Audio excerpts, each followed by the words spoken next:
The part of the House to escort His Excellency Volodymyr Zelensky, President of Ukraine, into the chamber. The President of Ukraine.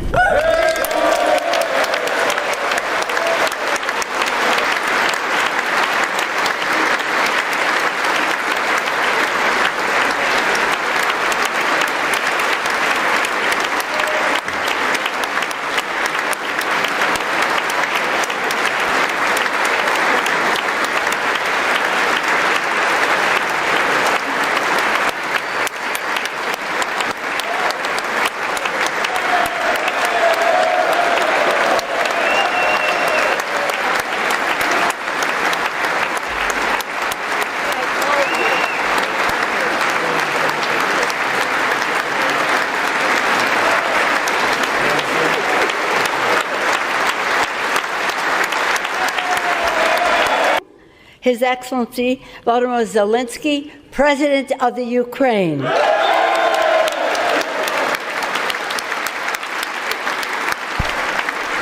It's a great honor for me to be at the US Congress and speak to you and all Americans. Against all odds and doom and gloom scenarios, Ukraine didn't fall. Ukraine is alive and kicking. We defeated Russia in the battle for minds of the world. We have no fear, nor should anyone in the world have it.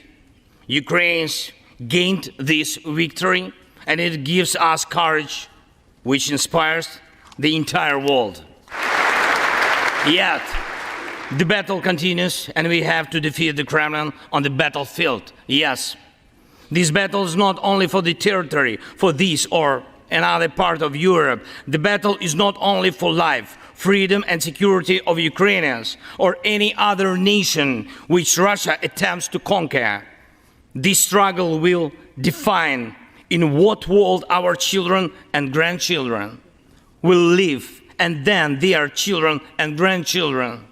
It will define whether it will be a democracy of Ukrainians and for Americans for all. The world is too interconnected and interdependent to allow someone to stay aside and at the same time to feel safe when such a battle continues. Ukraine never asked the American soldiers to fight on our land instead of us. I assure you that Ukrainian soldiers can perfectly operate American tanks and planes themselves.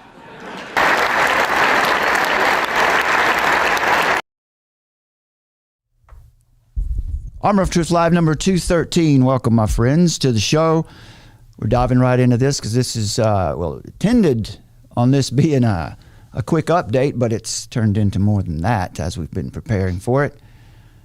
As you see, Volodymyr Zelensky has visited the White House and given a speech, and we're asking the question tonight, where's the money gone and how much? Do you know? Is anybody keeping up with it? Americans suffering here in America, liberties being steamrolled. Meanwhile, $90 billion is gone to Ukraine. Our government, right? The Biden regime supports nationalism in Central Europe and the former Soviet Union, while here at home, one by one, they pluck away your liberties. And let's just get into the show. Let's put in some, there you go. There's the guy. How much money has the United States spent on the Russian proxy war? Does anybody really know? Let's ask a simpler question. How much money has the U.S. government sent to Ukraine? If you try Googling that, you'll have a hard time. It's not easy to find. I'm going to share with you a report from Mainwire, themainwire.com. It's not an easy thing to find. Fortunately, the Mainwire has done some good work here. There's no media outlet keeping up with this ongoing tally of the cost of the Ukraine war. And what does it really mean? It's the reshaping of the planet, reshaping of the globe, of the global political structure. A great reset, a total change, a reformation of the economic systems, just everything right down to the way you live your daily life. But in this case, American taxpayers are footing the bill. You're paying for your own enslavement. And obviously there's no government website keeping up with this tally either, but the Congressional Research Service, which is ostensibly a nonpartisan in-house think tank for Congress, produced a report on total security assistance as of October 21st, 2022. Funding in that category from 2014 to October 14th, 2022 was $20 billion. But different sources measure buckets of funding and aid in different ways. Some will talk about security assistance, some will talk about military assistance, some talk about humanitarian aid. It's hard to get a clear-cut answer. Eventually, the main wire here tracked down a database operated by the Kiel Institute, which is a German think tank. They've been tracking total military and non-military aid to Ukraine since the beginning of this conflict. So their numbers include all aid from January 24th, 2022 to October 3rd, 2022. This is scheduled to be updated on December 6th. According to the Kiel Institute, the U.S. has transferred military and non-military aid worth $54.43 billion to the government of Ukraine. Now, the database that Kiel has maintained is by far the most granular, meaning it's detailed, accounting of what the U.S. government has provided to Ukraine. That means they've accounted for everything: equipment, aid, cash. What's unfortunate is that an American journalist has to rely on a German think tank to get anywhere close to this information.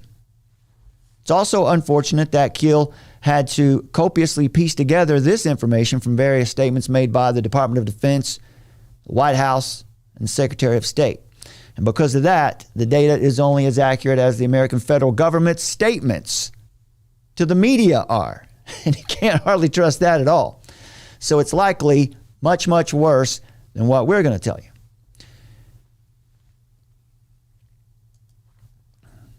Here's the article from the main wire. Pardon me tonight as I struggle through a voice issue.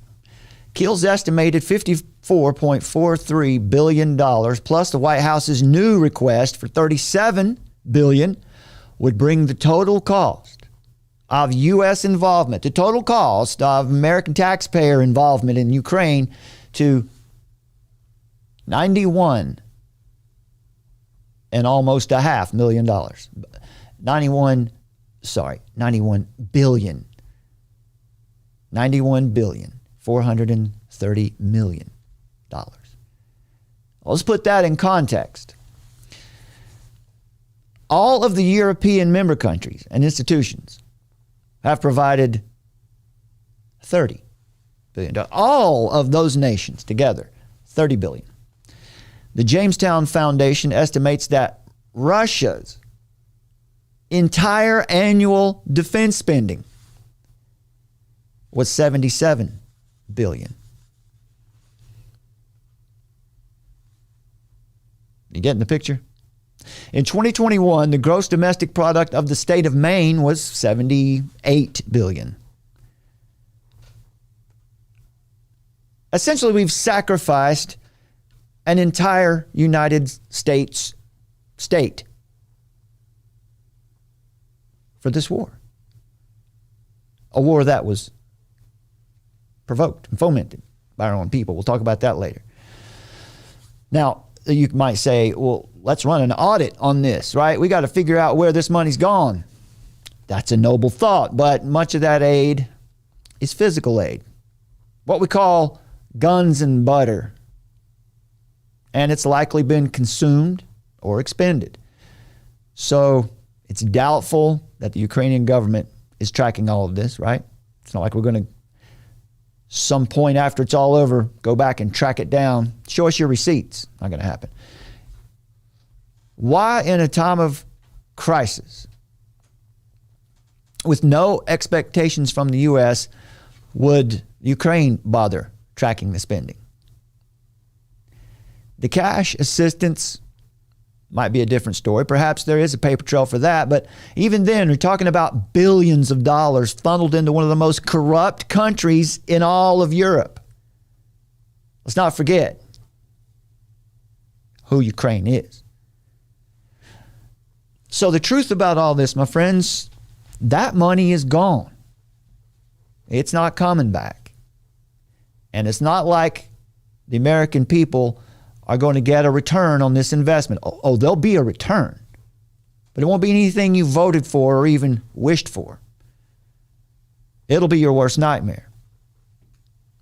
And no American politician will ever suffer the consequences or be held accountable for this. So, go democracy, right? Is that how we feel now? So thanks to themainwire.com for that report. Otherwise, it's hard to find this information. Can you imagine? $91 billion.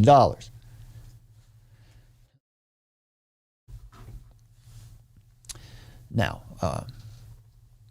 Zelensky is the golden boy. We've reported on this here before. And currently he is the face of the global multipolar world order that's intending to be established. For all of recorded history, tyrants have demanded at least three things from everyone in the realm: your property, your obedience, and your worship. To build their new utopian dystopian system, utopian/dystopian, they may think of it as a utopia. It's certainly going to be dystopian. Well, the climate kings or the green con artists must destroy these pillars of previous civilization in order that they might be reborn or reset in the conquest of the people. Our nation, our culture, our traditions are currently being deconstructed in order to remove the United States from its position of dominance on the world stage. The U.S. must be brought down in order for the new multipolar world order of corporations ruling by governance to be established. Through this 2,500-year-old process outlined in The Art of War by Sun Tzu, demoralization, destabilization, crisis, and normalization. That's the plan. That's the pathway. That's the blueprint. The global elites are subversively fomenting a cultural revolution in order to replace this once great nation with a hyper-real new social contract. This new social contract will reimagine human liberty, economics, mobility, family, and of course faith, because worship of this state will be required. Faith is the foundation on which the nation and multitudes within it have built their lives. But faith is being deconstructed and reconstructed into a communitarian state, which is to say a deadly totalitarian mixture of 20th century communism and fascism. As Michael O'Fallon from Sovereign Nations said it very well, quote, "Sadly, many of those trusted to guard our institutions of faith have been lured into the false promises of the societal reconstructionists. Even within the church, leaders in the Southern Baptist Convention, the Presbyterian Church of America, Pentecostals, Roman Catholics, and others have been brought into the schemes and strategies to reset our world," unquote. Here's a memorable and somewhat controversial quotation from 1801, attributed to Sir Alexander Fraser Tytler, I think it is his name. Alexander Fraser Tytler. Professor of Universal History at Edinburgh University in the late 18th century. Democracy cannot exist as a permanent form of government. It can only exist until the voters discover they can vote themselves money from the public treasury. From that moment on, the majority always votes for the candidates promising the most benefits from the public treasury, with the result that a democracy always collapses over loose fiscal policy followed by dictatorship. The average age of the world's civilizations has been 200 years. These nations have progressed through this sequence, from bondage to spiritual faith, from spiritual faith to great courage, from courage to liberty, from liberty to abundance, from abundance to selfishness, from selfishness to complacency, from complacency to apathy, from apathy to dependency, and from dependency right back into bondage. That's humanity for you, my friends. That's because we're fallen creatures and we live in a fallen creation.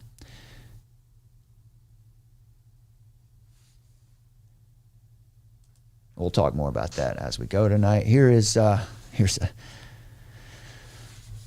nice picture we found online. Armor of Truth Live, number 213. Congress gave $91 billion of your dollars to Ukraine and Zelensky as Americans suffer.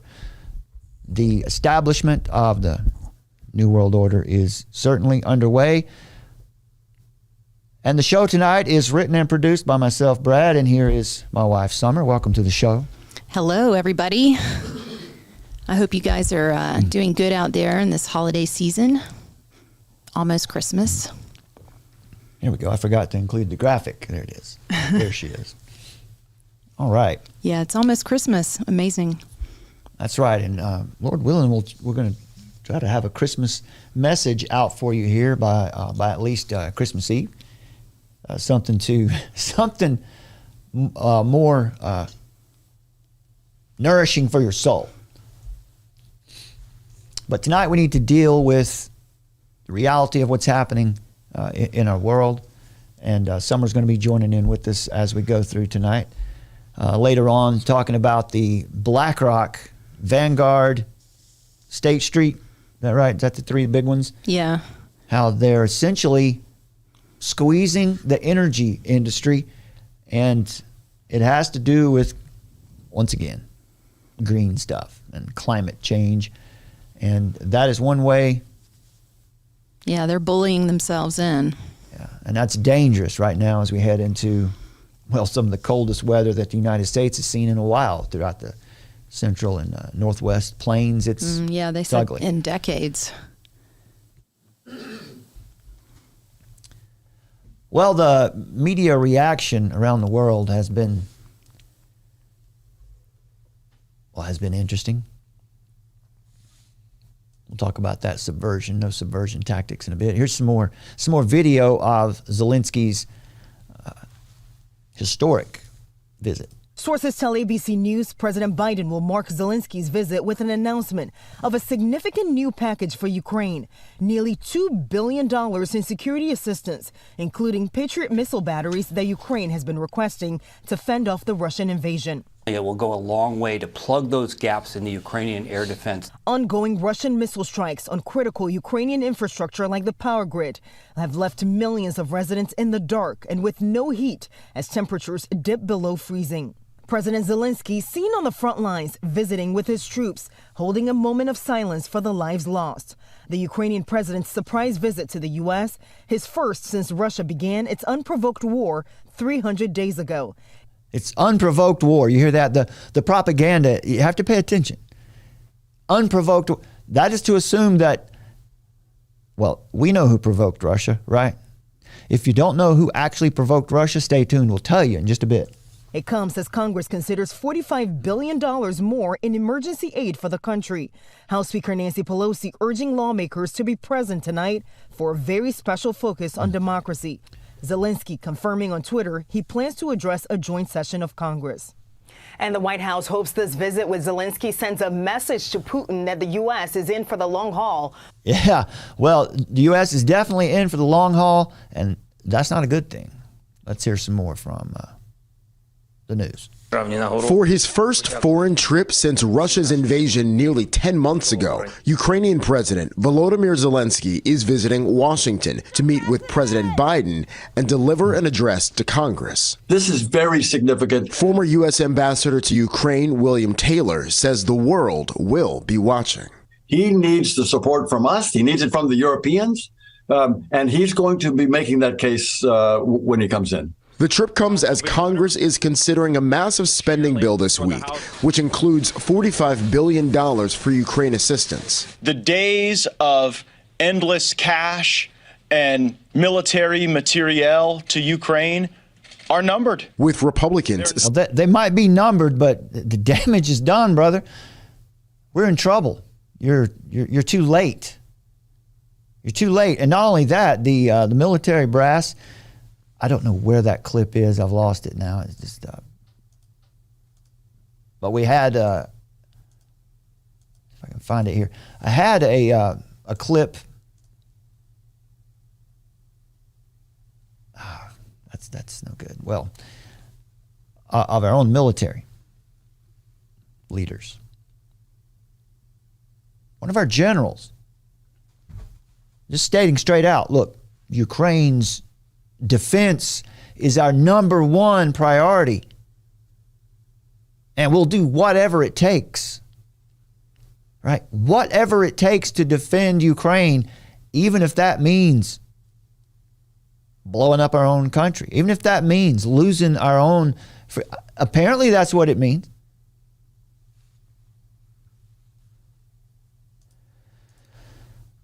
Set to take control of the House in the new year, this is an opportunity for Zelensky to appeal to members of the GOP who've balked at more aid. Any Republican who's going to vote against money for Ukraine should be and will be the subject of harsh criticism. Harsh criticism, even if they spin this into obscurity.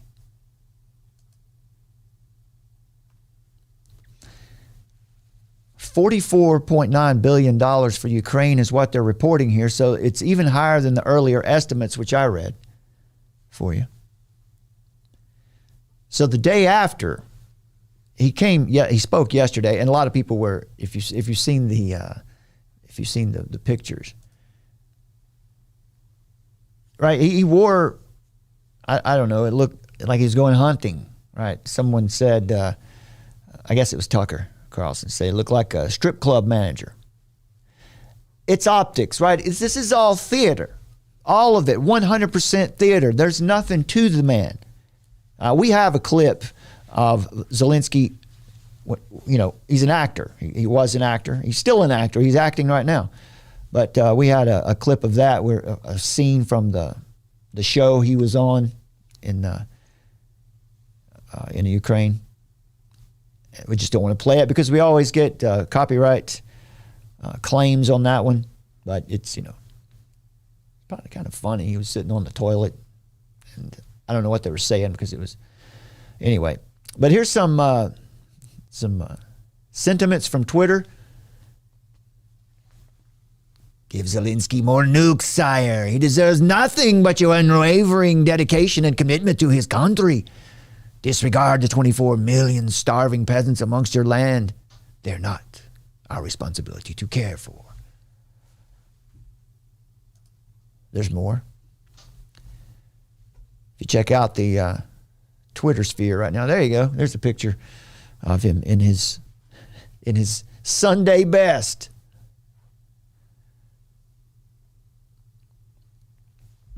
I told Biden that if he didn't gift me another $40 billion, that I would expose the bribes we have funneled to him. Well, son of a gun, I had the money before I went to the airport.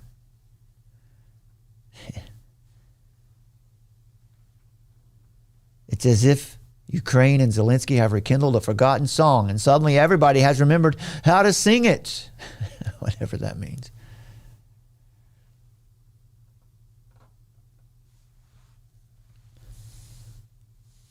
Biden and Zelensky sitting in a tree. Kissing. First comes Biden. Grab. Can't read it.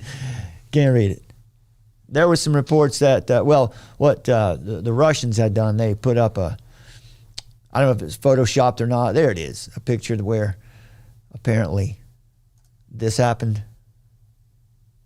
Well, who knows if that's Photoshop, right? Surely. I don't know, but that's untoward now, right? Oh, there we go. So you can see what's going on. Now, this is not funny. Not funny when you get down to it, right? People's lives are at stake here.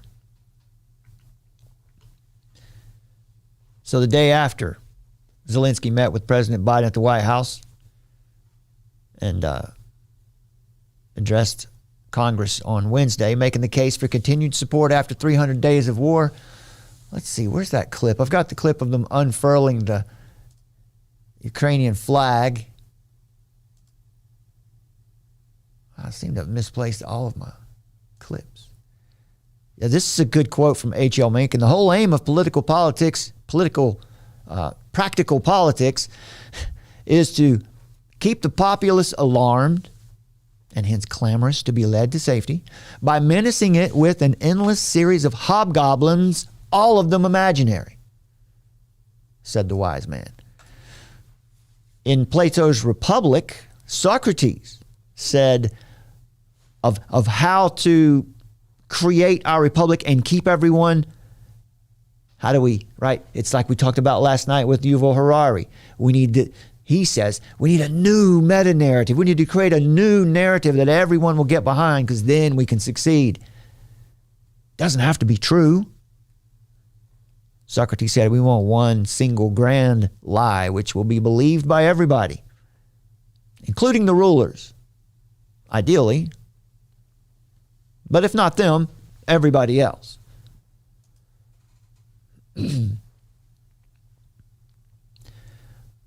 Well, I had it, but I lost it. I don't know what happened to that. We had a video of, you've probably seen it by now, of Zelensky giving, it's on our thumbnail there, where Zelensky gave Pelosi a tattered Ukrainian flag, and they unfurled it right there in the House chamber for everyone to see. Theatrics, my friends. It's theatrics. It's optics. All of it. Yeah, I would say. I found it. Go ahead. Oh, good. Yeah, just about that. It feels like treason to me. And we were talking about that. You and I were talking about that. The Ukraine flag inside the House chamber, and their flag being there, signaling that our nation has been conquered by the globalists. And honestly, I mean, if it's not that, it's just yet another signal to the world. Well, Zelensky says this is not charity. No, it's not. It's not charity. It's something other than charity. And it is treasonous. This act and many others that this regime have committed in a really short period of time. It's treasonous. Zelensky said, I deeply appreciate all the support of the U.S. and the American people in a tweet. Now, Russia obviously criticized the visit. We'll talk about that in a little more detail in just a moment, where there was, there's some claims of, retaliation, military retaliation for this stunt. Thursday, Kremlin spokesman Dmitry Peskov said, quote, there were no real calls for peace, responding to the U.S. decision to provide Ukraine with the Patriot missile system. That's the next thing. So Zelensky is going home with his pockets full. In fact, he came over on, it's not Air Force One if the president's not on it, but it was that plane. So first class treatment all around. That is because this man is the prime puppet for the day. He is a puppet. I agree. This article here is gives you a little bit more feel, about the propaganda. I really had tears in my eyes. Everything's always so full of emotion. Yeah.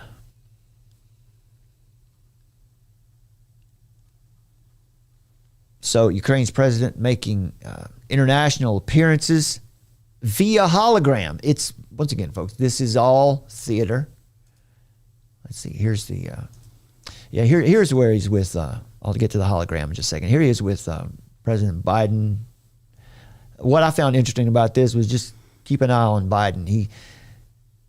He's enjoying being the godfather right now. Great honor for me to be here. Dear journalists, I thank you so much for the invitation. I really wanted to come earlier. Mr. President knows about it, but I couldn't do it because the situation was so difficult. And now, if I'm in that week. So the outfit, I mean, you can't not watch this and comment about this uniform that Zelensky has been wearing now since it started.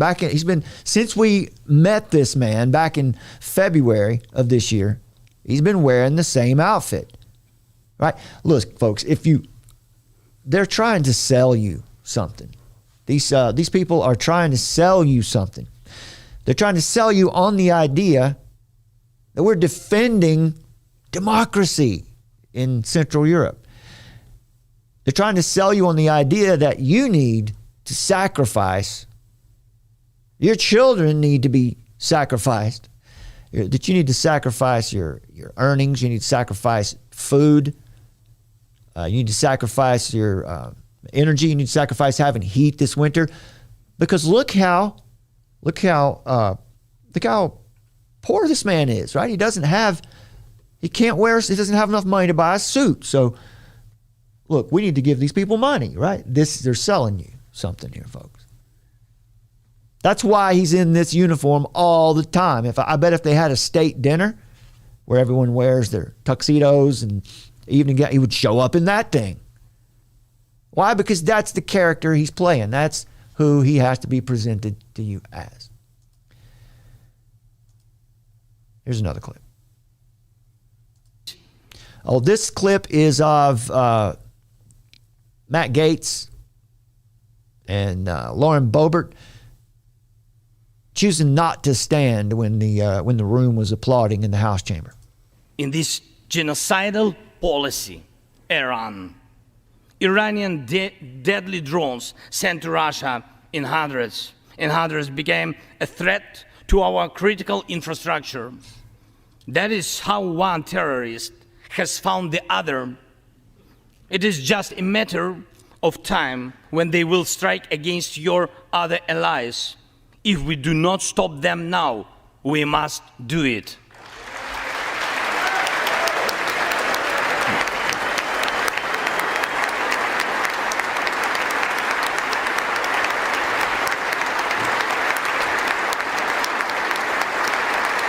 So there they are. I believe. That's Lauren Boebert and Matt Gaetz. They made that was their statement. We appreciate you making the statement, but guys, you're too late. You're too late. There's not much they can do, right? This thing is out of control. This thing was set in motion while these two were still in diapers. This thing was set in motion. Oh, here's the flag. Here you go. Here's the unfurling of the flag in our House chamber.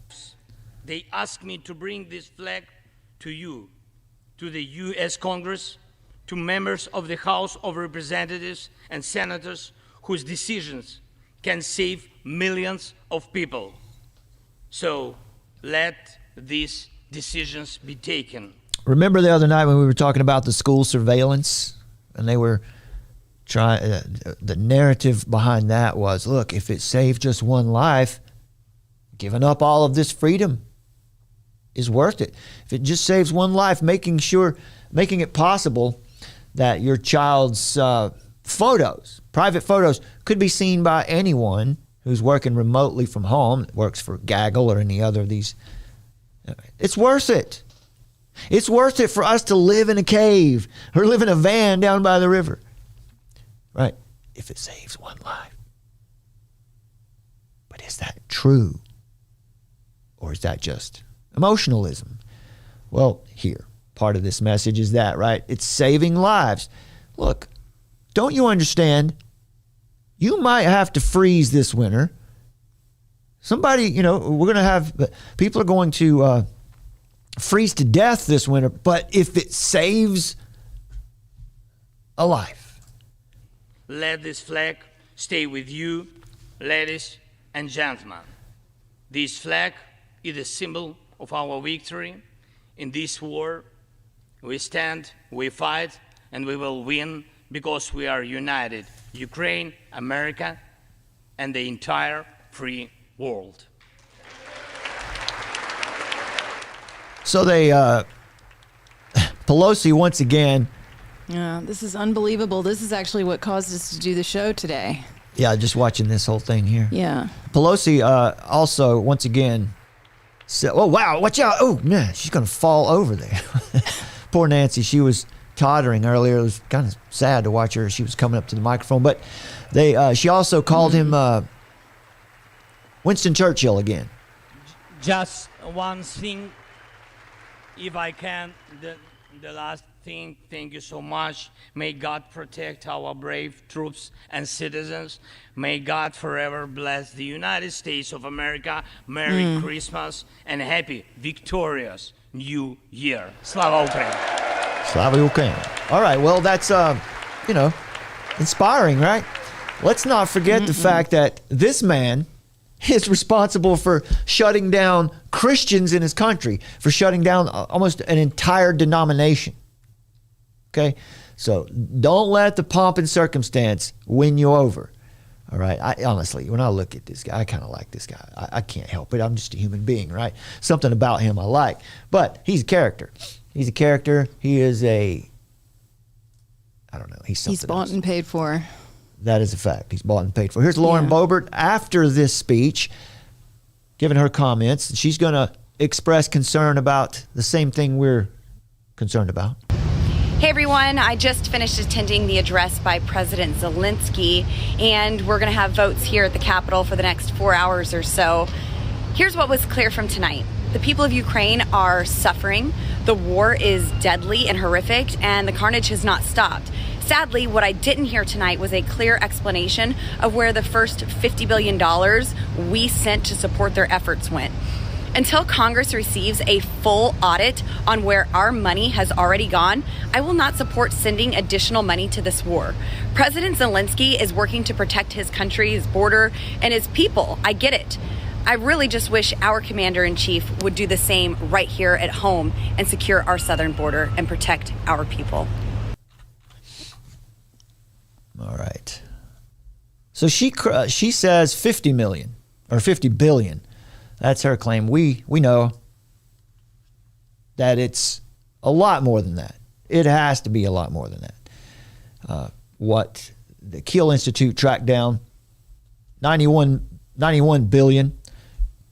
And that's just what the federal government was willing to say. That those were statements that they had given to the media on what they've provided Ukraine. So it's not like they were giving us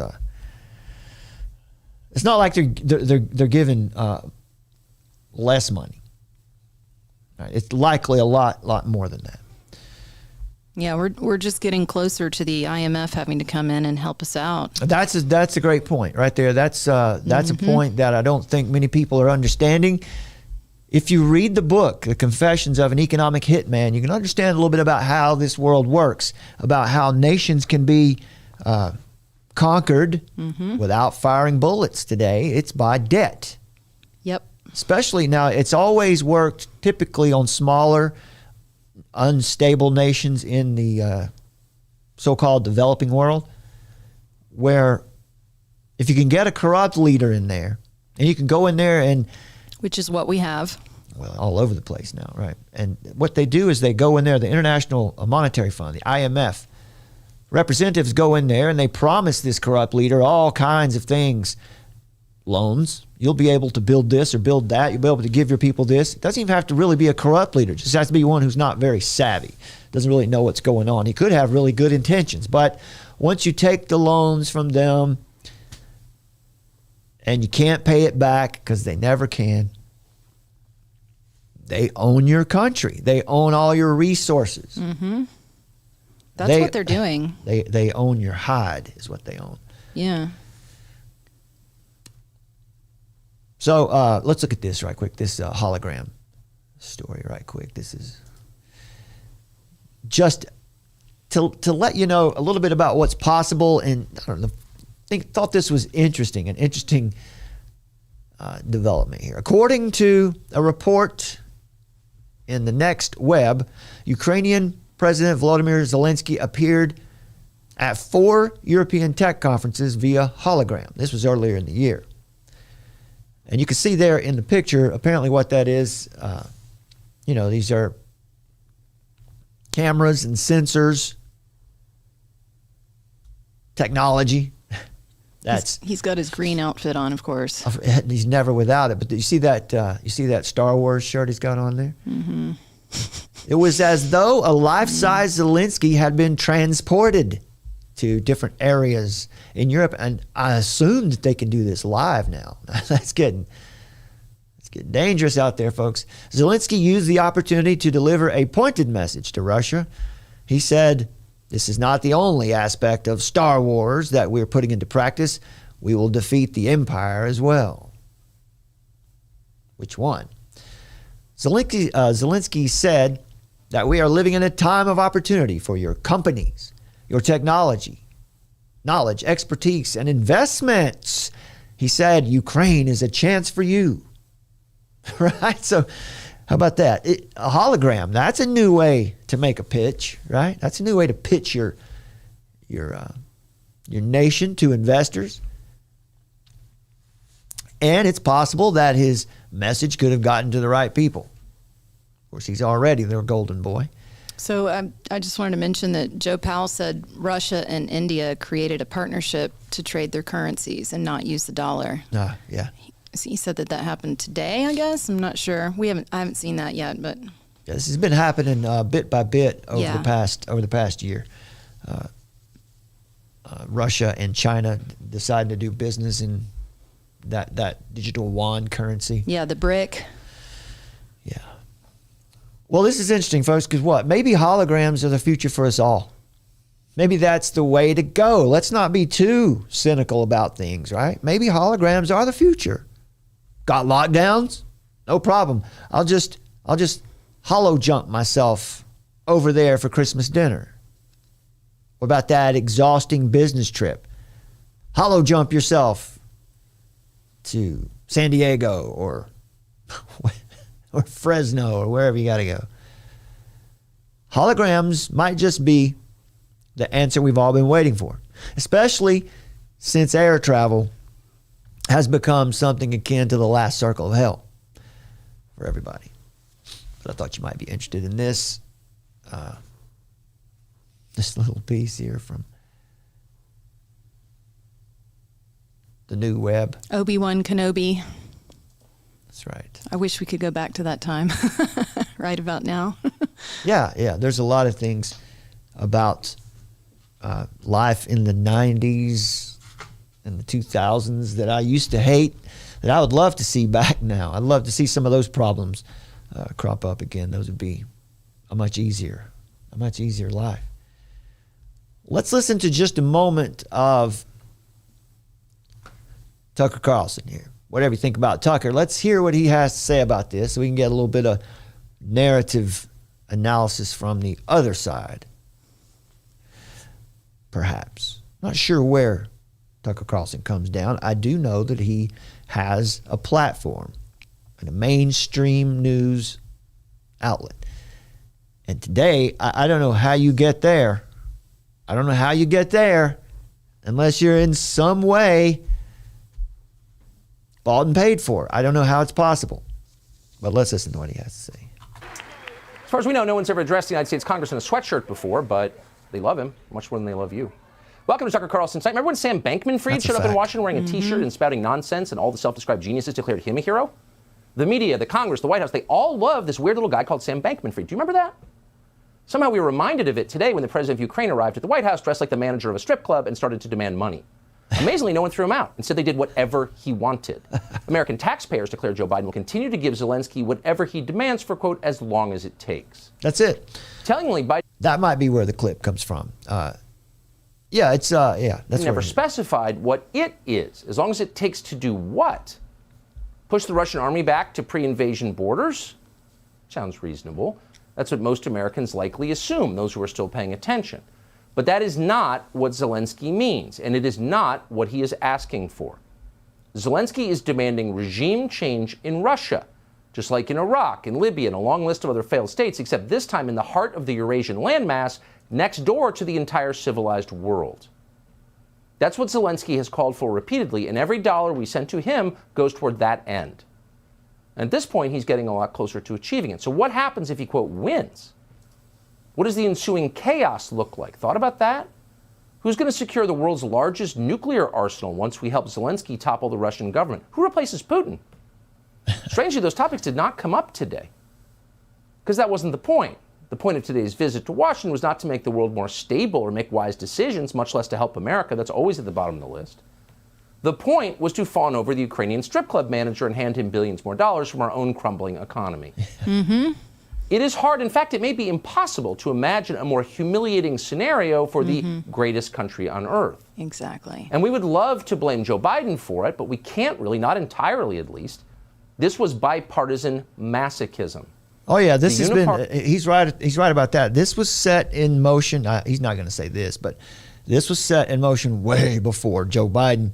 Well, Joe Biden actually, yeah, he's been in. How long? Biden's been in there for what? They say 50 years now. I think he's been in. He's been congressman, senator, or involved in Washington D.C. for that long. But Agenda 21, the agenda for the 21st century, the infrastructure, the policies of the New World Order, they were created probably about the time that Joe Biden became a senator. I think it was in the 70s. And so it was 1972 when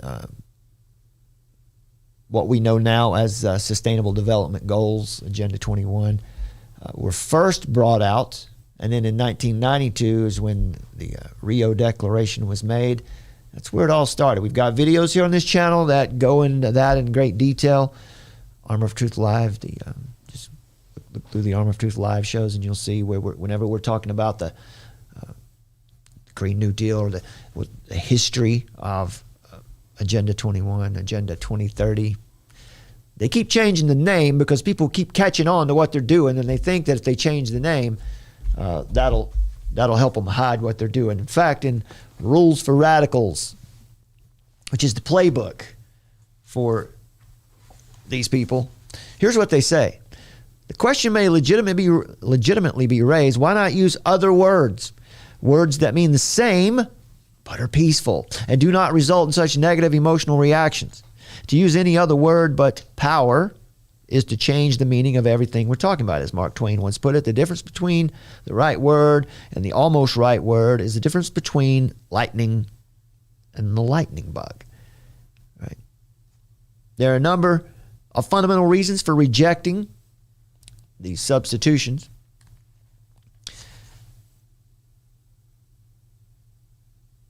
So essentially in this chapter of Rules for Radicals, they're making a case of when you should use the word that has that's negatively connoted, and then they talk about when you should use a new word, right? A different word.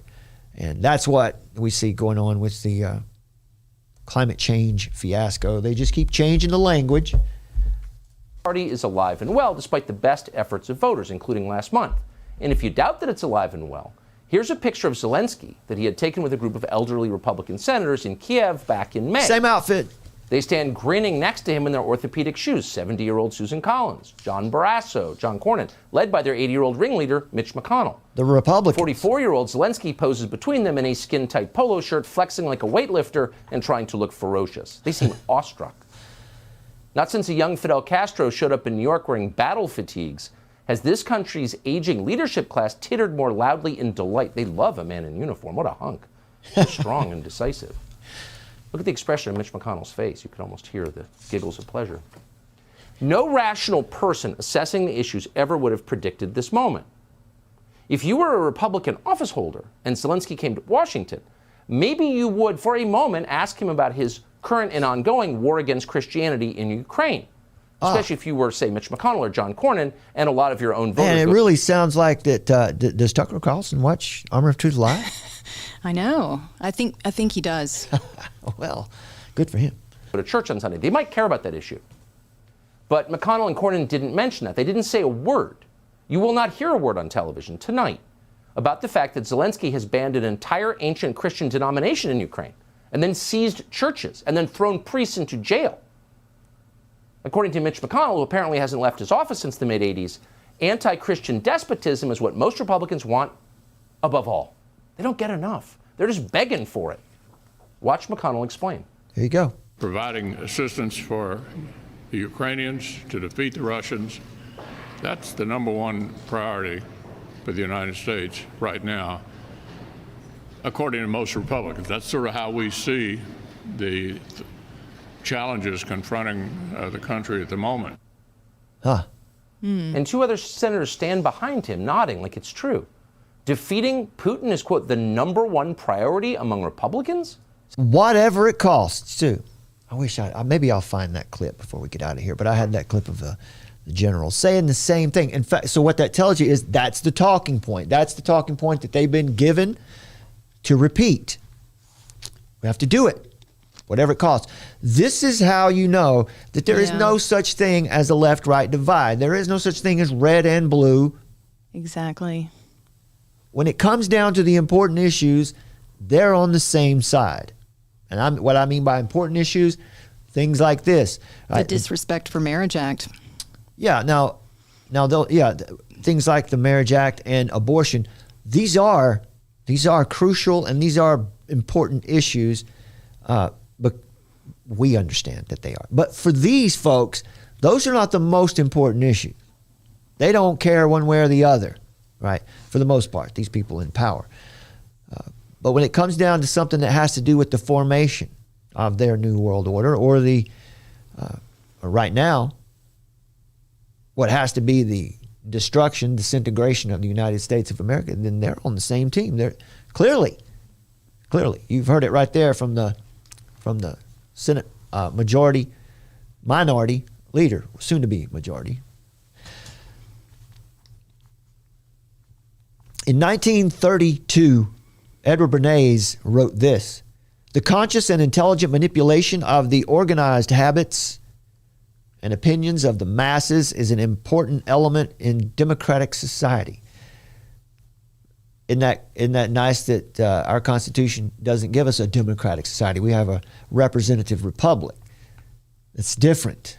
But anyway, let's see. He says, "Those who manipulate this unseen mechanism of society constitute an invisible government, which is the true ruling power of our country.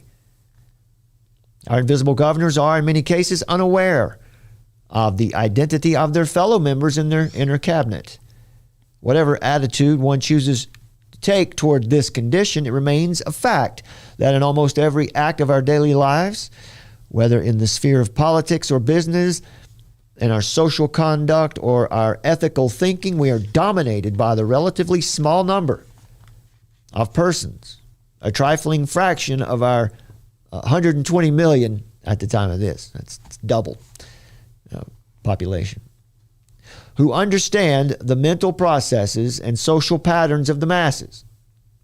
It is they who pull the wires, which control the public mind, who harness old social forces and contrive new ways to bind and guide the world.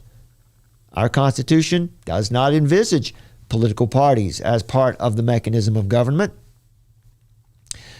But the American voters soon found that without organization and direction, their individual votes, cast perhaps for dozens of hundreds of candidates, would produce nothing but confusion. Invisible government in the shape of rudimentary political parties arose almost overnight. H.G. Wells senses the vast potentialities of these inventions when he writes in the New York Times. This is back in the day. This is in the 20s or 30s.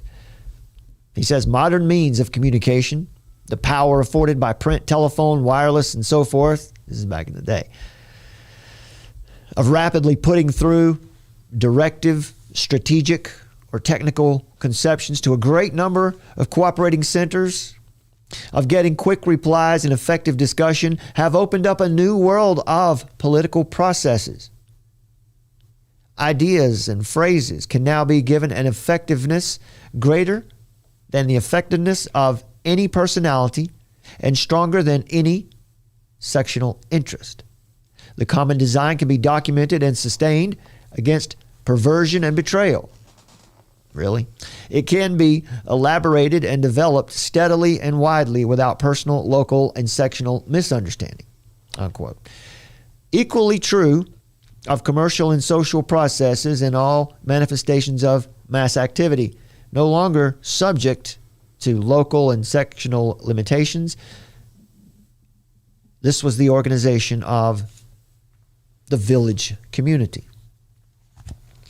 So in the 30s, Edward Bernays is known as the father of propaganda. What's the other term I'm looking for? He's the follower of marketing. Someone will put it in the chat.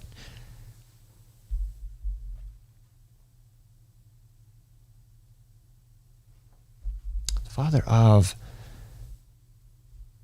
persuasion. I can't think of the word. Doesn't matter. But now the Russians are upset about this stunt that they've seen, right? This is, once again, another provocation of Russia, right? We got no business getting involved in this, except for the fact that, of course, we've provoked it. Our leaders have provoked it. But this from the Daily Beast, so you're going to hear quite a bit of propaganda in this piece. But on Thursday morning, decorated propagandist Vladimir Solovyov hosted Dmitry Simes, president of the Washington think tank, the Center for the National Interest, on his show. His show called Full Contact. While Simes was speaking, footage of Zelensky was playing on the split screen. It depicted House Speaker Nancy Pelosi and Vice President Kamala Harris accepting and proudly holding up the Ukrainian flag handed to them by Zelensky. Solovyov was apparently unnerved by the video of the warm reception extended to Zelensky. The mockery clearly clashed with the real-time visuals being shown on another section of the split screen. While Simes was droning on, Solovyov appeared to be furiously texting on his phone, eventually revealing that he was texting his producers and demanding that they stop replaying the clips of Zelensky before the U.S. Congress. Apparently, the producers were too slow to cater to the host's demands, and he finally exploded, interrupting Simes. He fumed, "Forgive me, Dmitry. Guys, get rid of this video if you can't read what's being written to you." The hatred peaked after Zelensky delivered his powerful speech to multiple ovations with the wall-to-wall coverage in the Russian state media. On the state TV show 60 Minutes, coverage of the Ukrainian president's visit to the United States was diluted with photoshopped imagery depicting President Biden with his hand on Zelensky's butt, as well as multiple clips of Fox News' Tucker Carlson complaining about the American aid to Ukraine. It's a Daily Beast. Right. This is a media outfit that's supposed to be out there, the fourth estate. They're supposed to be protecting freedom, right? No, they are 100% in the pocket. Host Olga Skyabiva repeatedly referred to Carlson as wonderful and delightful, suggesting that the Russian troops take advantage of Zelensky's absence to take Kiev. Instead of improving the mood, the reference served as another reminder of the Kremlin's multiple failures in Ukraine. Visibly irritated, State Duma member Leonid Kalishnikov noted, quote, "We aren't here to giggle about Biden supposedly touching Zelensky's behind. They'll obviously get the weapons they're asking for from the United States. Meanwhile, no one is sending us anything, not even our allies." Symes described Zelensky's speech as a total lie from beginning to end. Solovyov and Symes bristled at comparisons to former Prime Minister of the United Kingdom Winston Churchill that were made by Nancy Pelosi. Resorting to a grotesquely Orwellian distortion, here comes the propaganda. Symes claimed that Putin, in his speech to rile up the masses to support his invasion of a peaceful neighboring nation, they haven't been peaceful in 40 years, was the one worthy of being compared to Churchill. In contrast, he described Zelensky, the president of a country fiercely defending itself from unprovoked Russian aggression, as an evil poodle. Quote, "As I watched the TV coverage, I also thought of comparisons to Churchill." This is Julia Davis writing the article. She says, "I also thought of comparisons to Winston Churchill." Anyway, it goes on here to say that Solovyov grimly concluded, based on current events of 2023, 2023 is the year of big wars. We're entering the year on terms of an escalation. No one knows whether this is the last year for all of humanity. So the threats to the world there. I've got a clip here too. Did you know that David Letterman went to Kiev? Folks, it's theater. All of it. Now, I'm not saying there's no war. I'm not saying there's no bullets flying. I'm not saying no one's dying. I'm saying that all wars are hyper-real wars. Whatever's happening on the ground there, you will never know. You won't have any idea. You'll see a picture here and a picture there. And then the media will take it and they'll craft it into the narrative that you're supposed to hear to make you think what you're supposed to think. It's a hyper-real war. That means it's more real than real. Please pay attention to what I'm about to say to you. The United States government is sending billions and billions. Let's. Is it going to work? Billions and billions and billions and billions and billions and billions and billions. So you couldn't hear it all the way, but there it is. Billions of dollars. Billions of American tax dollars to support a war that they have, number one, provoked, and number two, done nothing to end. In fact, the evidence that their own language indicates that this war is great for business and it will continue indefinitely.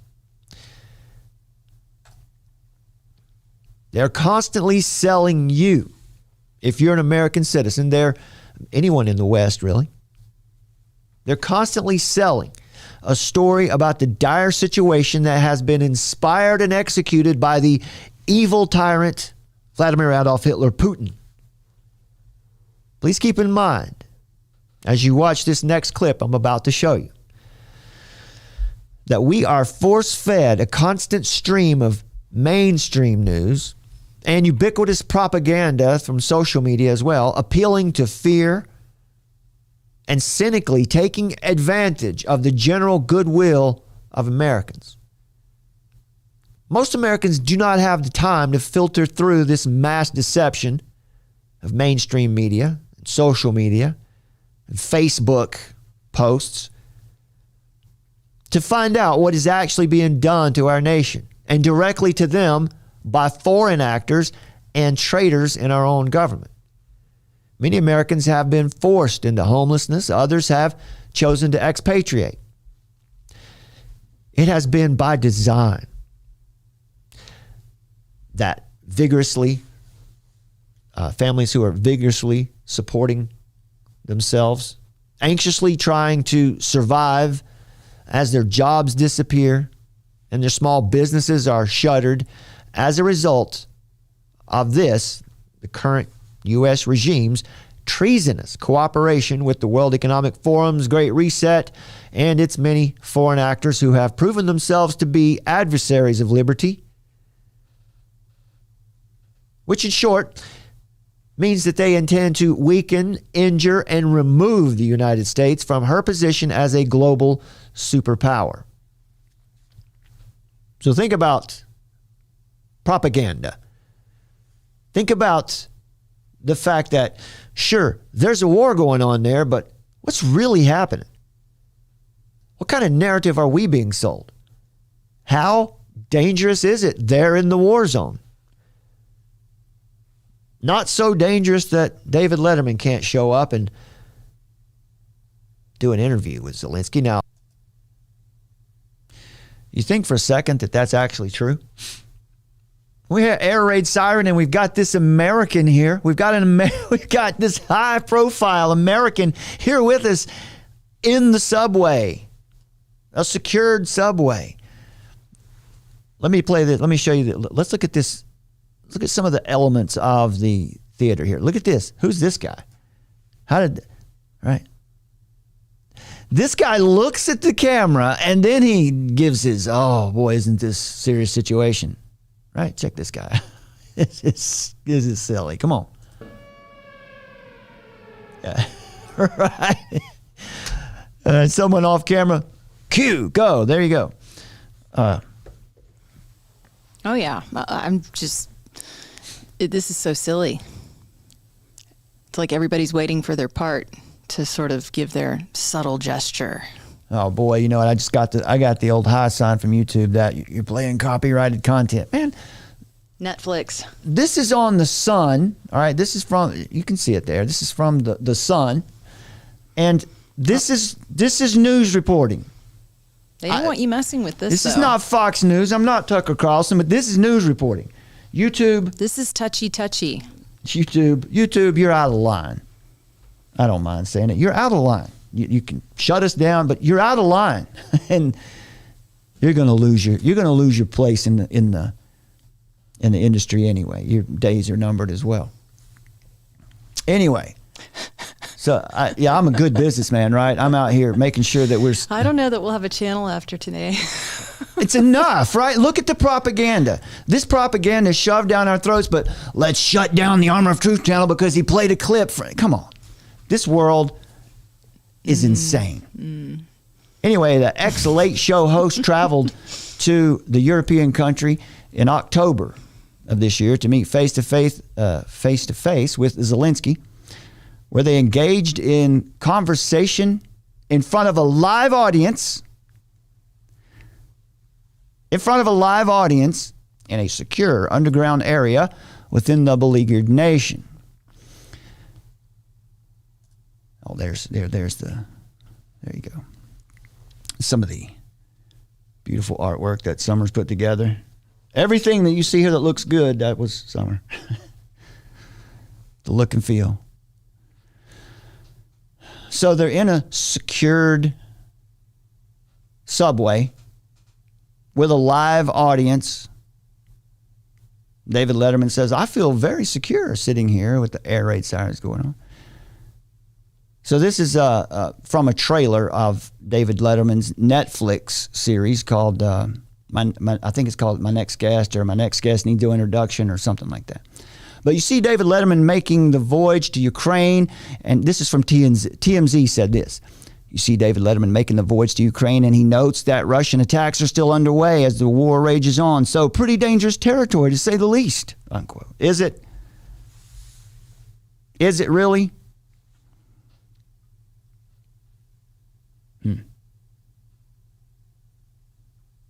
Do you see what I see? Here? Do you see what I see? Our scandalous, lying leaders are promoting nationalism in Ukraine and willing to have you pay for it all while steamrolling your liberty right here.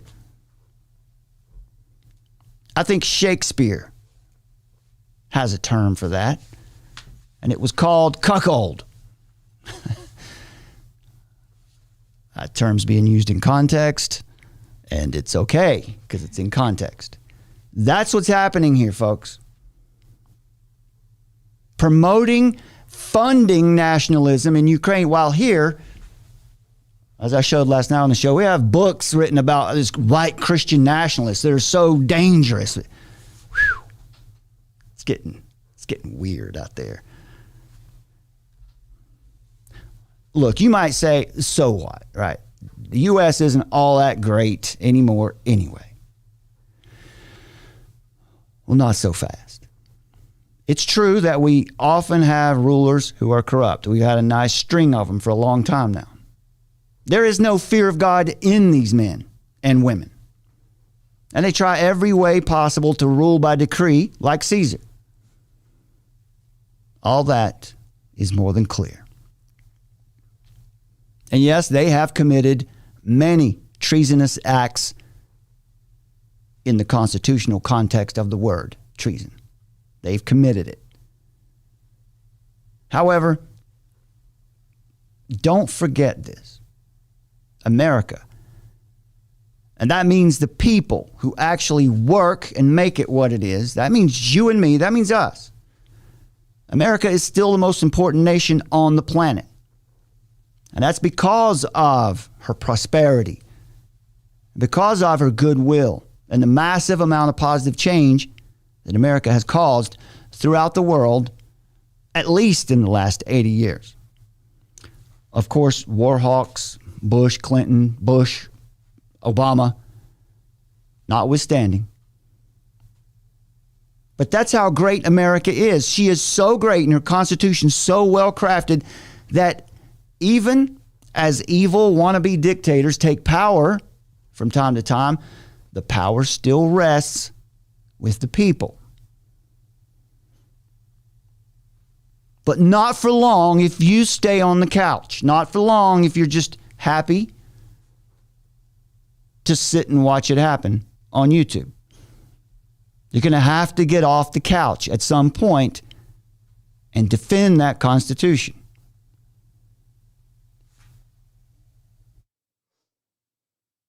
Now, some other time we can get into a discussion about the umpteen and sundry ways that the existence of the United States has, as a global superpower, has benefited the world.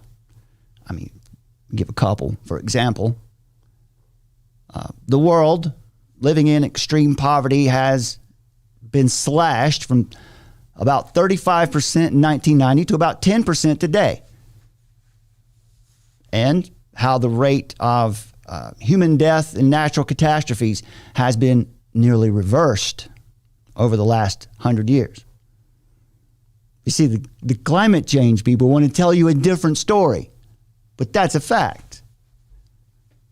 I don't have the stat with me. I might have it later in the show if I want to get into one of these resources here, but it's a significant. It's like it's almost been reversed out of existence. People, human beings dying because of natural catastrophes. Don't buy that myth. Don't buy that myth, folks.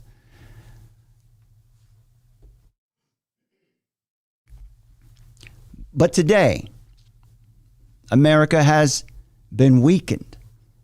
And that legacy of religious freedom, feeding the hungry worldwide, shutting down the slave trade on multiple occasions, and supporting real liberty and human dignity all over the world, it will not remain that way unless we, the people, choose to stand up. In fact, it shouldn't be a choice. The Constitution requires it of us. Now, most people do not know the truth about these matters because, as we said earlier, they're busy trying to survive, or they're part of the growing number who have been given over to apathy. Don't let that be you. Don't you be one of those who's given over to apathy. In our country now, especially young white men have been so marginalized and so reviled in the public square. That what is that statistic, Summer? That it's like out of all, let's don't say the S word, but out of 70%. Of all occasions where someone takes their own life, you can't say that word on YouTube or your video gets crushed. But what was it? 70%. 70% of all occasions where someone takes their life, according to statistics, 70% are white men. White men. Not necessarily young white men, but just white men. Mm-hmm. That's really, I mean, that... What does that tell you? Yeah. In history, in antiquity, when a nation wanted to conquer a nation, before the fighting would ever start, before the bullets would ever fly, one of the things that they would do was try any way in the world they could to undermine that nation through subversion. One of the ways you can subvert a nation is to castrate its men. Yeah, and obviously what they've done with the military. Yeah, the mandates. That's a great point too. With all these jab mandates over the past couple of years, where essentially through those policies, you've caused anyone who is not a supporter of the current regime, they're no longer in the military. Back in February and March, we told you that there is a new narrative. It's war. It's not just war, it's shortages. It's inflation. Remember the Inflation Reduction Act? the act that actually established an army for the federal government. Yeah, the IRS army. Yeah, 87,000 strong.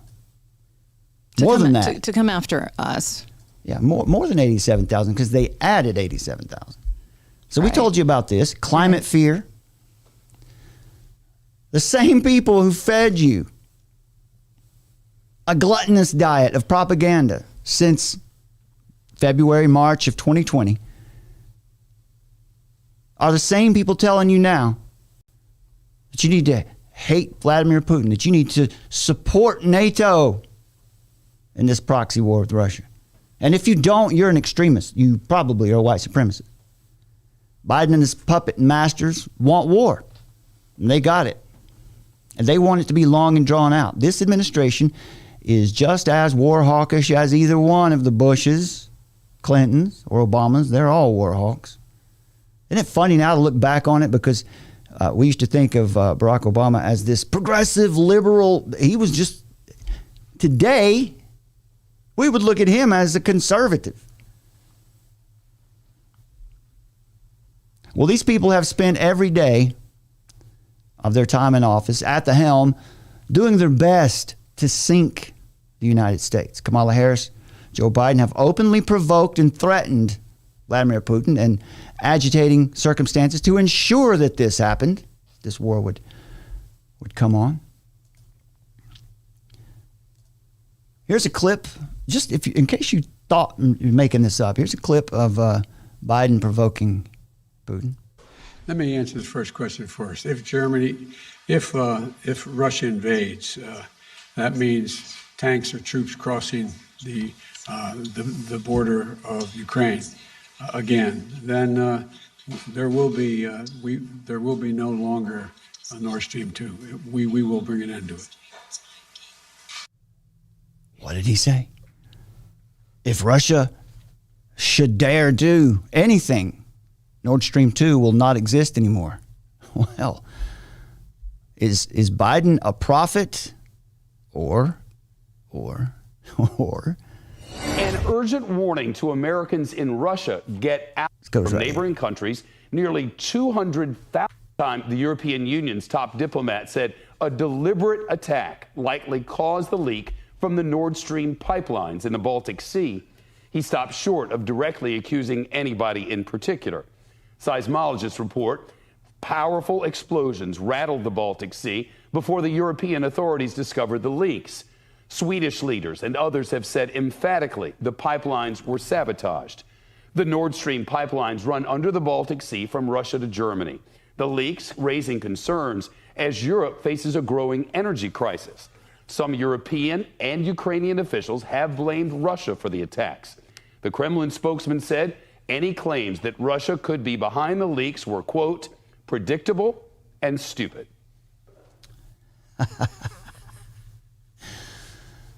Right.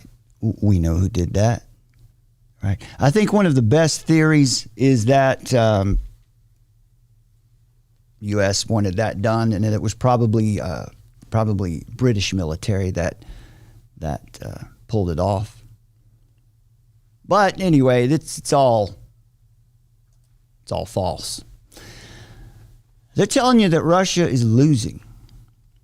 I had a clip too of Kamala Harris. Let's play that of her also provoking Putin.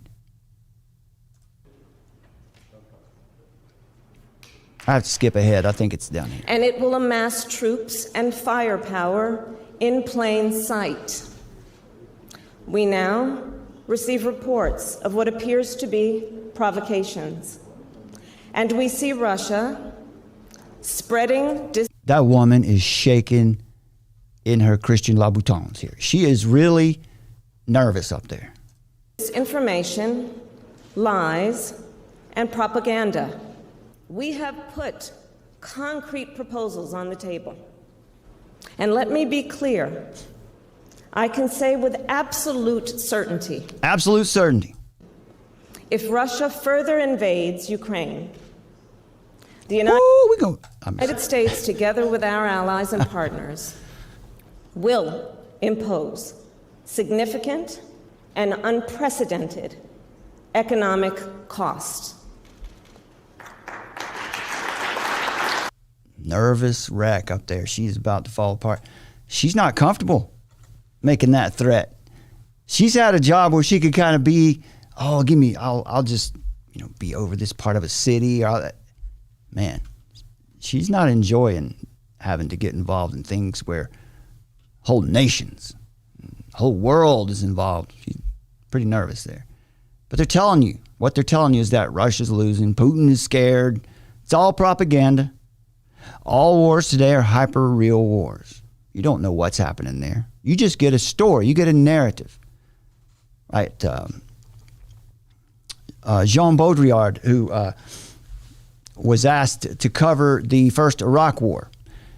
And he's the one who gave us the book Simulacra and Simulation, who's written, French philosopher who talked a lot about, brought up this theory of the hyper-real. And when he went to cover the war, he just rented a hotel room in London. As he said, there's no need to go to Iraq to cover the war because the war is going to take place on CNN. That's where the narrative will be played out.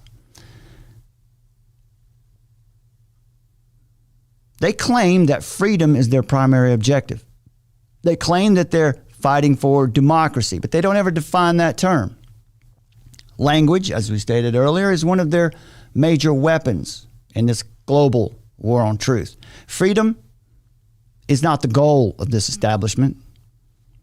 They talk boldly about protecting freedom in Eastern Europe while they shave away your freedoms right here in the United States.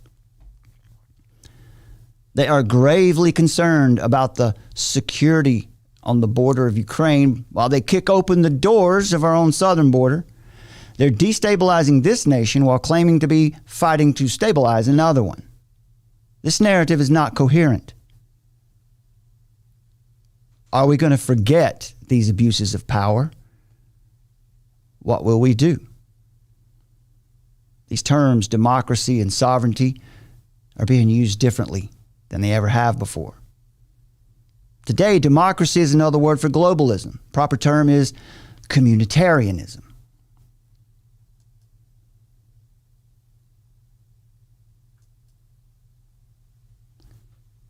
Balancing your individual rights with the rights of the community. And the community is now defined as the global community. Right? This is the new enlightened form of political discourse. And you, my friend, you are selfish if you advocate for individual rights and freedoms, or if you question 90 billion of your dollars going to Central Europe for an obvious proxy war. Liberty and freedom, they'll tell you, right? You wanting to have, you want in the traditional America. Well, that's oppressive. That's racist. Right? When people are free to do as they wish, when freedom, true freedom, is active, well, we get things like climate change. So we just can't have that. We've got to lock down the world. Climate change has become the justification for all kinds of political intrigue, experiments with Marxism. Ultimately, what's behind all of this is United Nations Sustainable Development, Agenda 21, Sustainable Development. It's for the good of the planet. It's for everyone's security. It's for your health. It's to protect your children. It's to limit violence, to stop bullying, to protect the rights of those in the future, right? If it saves just one life. How could you argue with that, right? It's about subversion. And language is fundamental to subversion. The definitions have all been changed. Words don't mean what they used to mean. G.K. Chesterton, he said this: fires will be kindled to testify that 2 and 2 make 4. Swords will be drawn to prove that leaves are green in summer. These protectors of democracy and so-called saviors of the planet seem to be only capable of bringing about more restrictions, mandates, policies, laws, wars, suffering, freezing. It's a cancer, metastasizing into a therapeutic totalitarianism where the world government, if they get their way, will be there to hold your hand through all your big decisions and your small ones too. And it's all for the common good.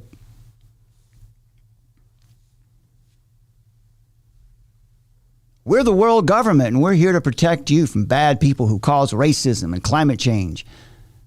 And we're here to deplatform anyone who challenges our narrative.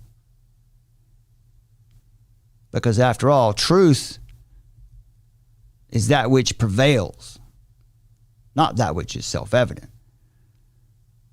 They create problems out of thin air, and then they claim that they're here to fix them with the solution that they already had devised ahead of time. Hegelian dialectic has been deployed as a tactical weapon of social change. Please pay attention and apply what you learn here to the narrative that they're spinning you. That is how you'll be able to see through the fog of propaganda and discern clearly. Just like the words man and woman no longer hold the same meaning, the words democracy, pandemic, climate, and even the word science, at least in public discourse, no longer mean what they used to mean.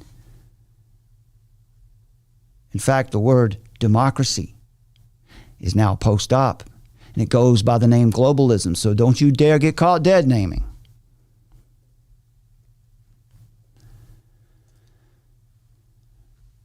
Here's some of what they're not telling you. Russia has taken over about 15% of Ukraine. This is as of at least a couple months ago. They haven't moved that much more. I think they've probably got about all that they were intended to take. But it is the largest annexation in Europe since World War II. The most resource-rich land in the region. They have uranium, lots of wheat and grain, aka food. This is with the breadbasket of the world, is this part of Europe. Russia is the world's third largest wheat producer behind China and India. That's important. That's important because China and India is part of the BRIC, right? They could just decide to not sell their wheat. No one would probably think that was odd. Where does that leave Russia? They're providing most of the basic foodstuffs there to Europe. Also the United States. A lot of Russian wheat goes into South America as well. Ukraine is number 8 in wheat production in the world. In 2020, the world's total production of wheat was around 760 million tons. China was in the top at 134 million tons. India just below them. And then Russia, third, was 85 million. Ukraine, fourth, with 24 million. The United States falls in there below Ukraine, or is between Russia and Ukraine, at about 50 million tons of wheat per year.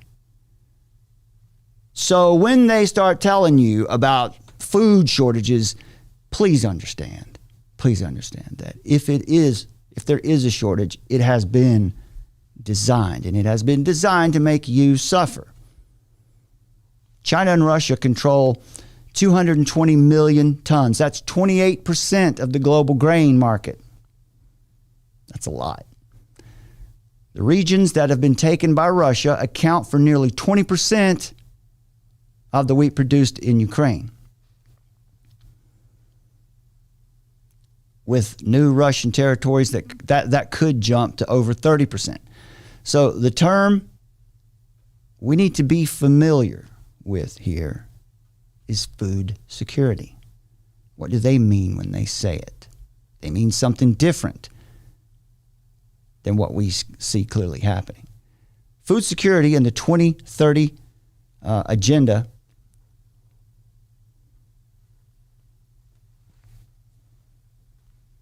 is about squeezing you out of being able to get your own food, produce your own food.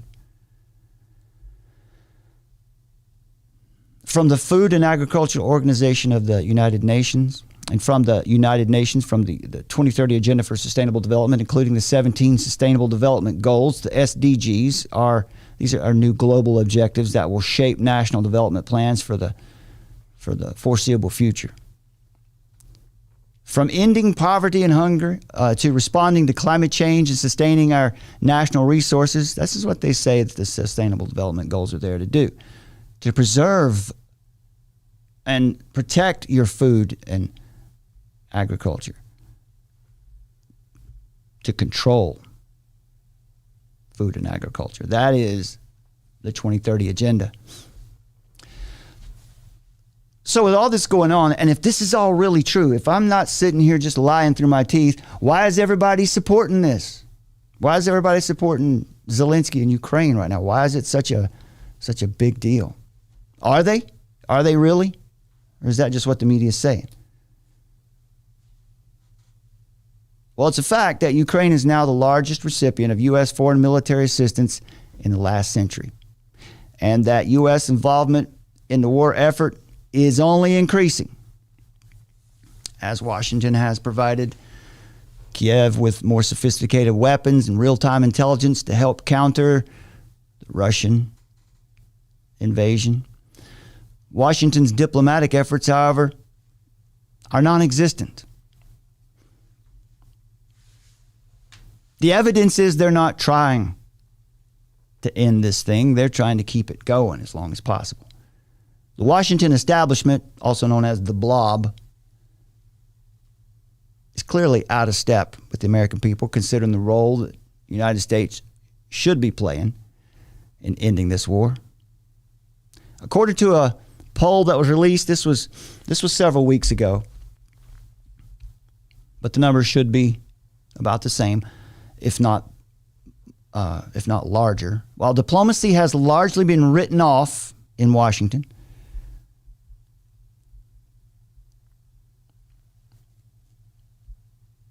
a new poll conducted by a firm called Data, that's their name, they're just called Data, shows that 57% of American voters say it's time to end the war in Ukraine as soon as possible, even if it means Ukraine making some compromises, losing some stuff. So the shiny veneer has finally begun to wear off of the golden boy Zelensky. So that's probably why they had to bring him back in and put him up in front of the Congress and let him get some press. But the truth is, most Americans have grown tired of this narrative and the strain it's putting on the nation. A majority of Americans, 59%, believe that the United States has a leading role to play in negotiating the end of this war. But they keep sending our tax dollars to Central Europe. They keep sending weapons. 41% of Americans support the continuation of current levels of aid. 47% oppose it altogether, and that's because patience has run thin. American people have been largely sleeping for a generation or two, but don't count us out. It's dangerous to wake a sleeping giant. We're still over 300 million strong. There's a large percentage of that, 330 or 40 million that are just about to the end of their patience with this. Americans are generous people. Like I said earlier, our nation is known for goodwill. The fact that America has been a global superpower for a few generations now, you can see the effect it's had on the world. Now, there's been problems, yes. But overall, Americans are generous people, but we do get cranky when we think we're being jerked around. Washington propagandists say that they try to tell us that Ukraine's beaten Putin. They want to make you think that this thing's winnable, so it's always going to keep going back and forth to keep us involved. 57% of Americans believe that it will end in a negotiated peace, not a total military victory for either side. But the patience is running thin because now Americans are feeling it in their economy. The economic strain of the war. 61% of Americans say it has impacted them financially. 58% oppose continuing to provide the same level of aid to Ukraine. So sentiment is running thin. What does all this have to do with, how do we understand, where is all this leading? It also has to do, as we've said, with the agenda for the 21st century and net zero. Net zero, we did a detailed show on this too. We'll share some of those facts here with you now. But net zero is suicide. At the same time that we're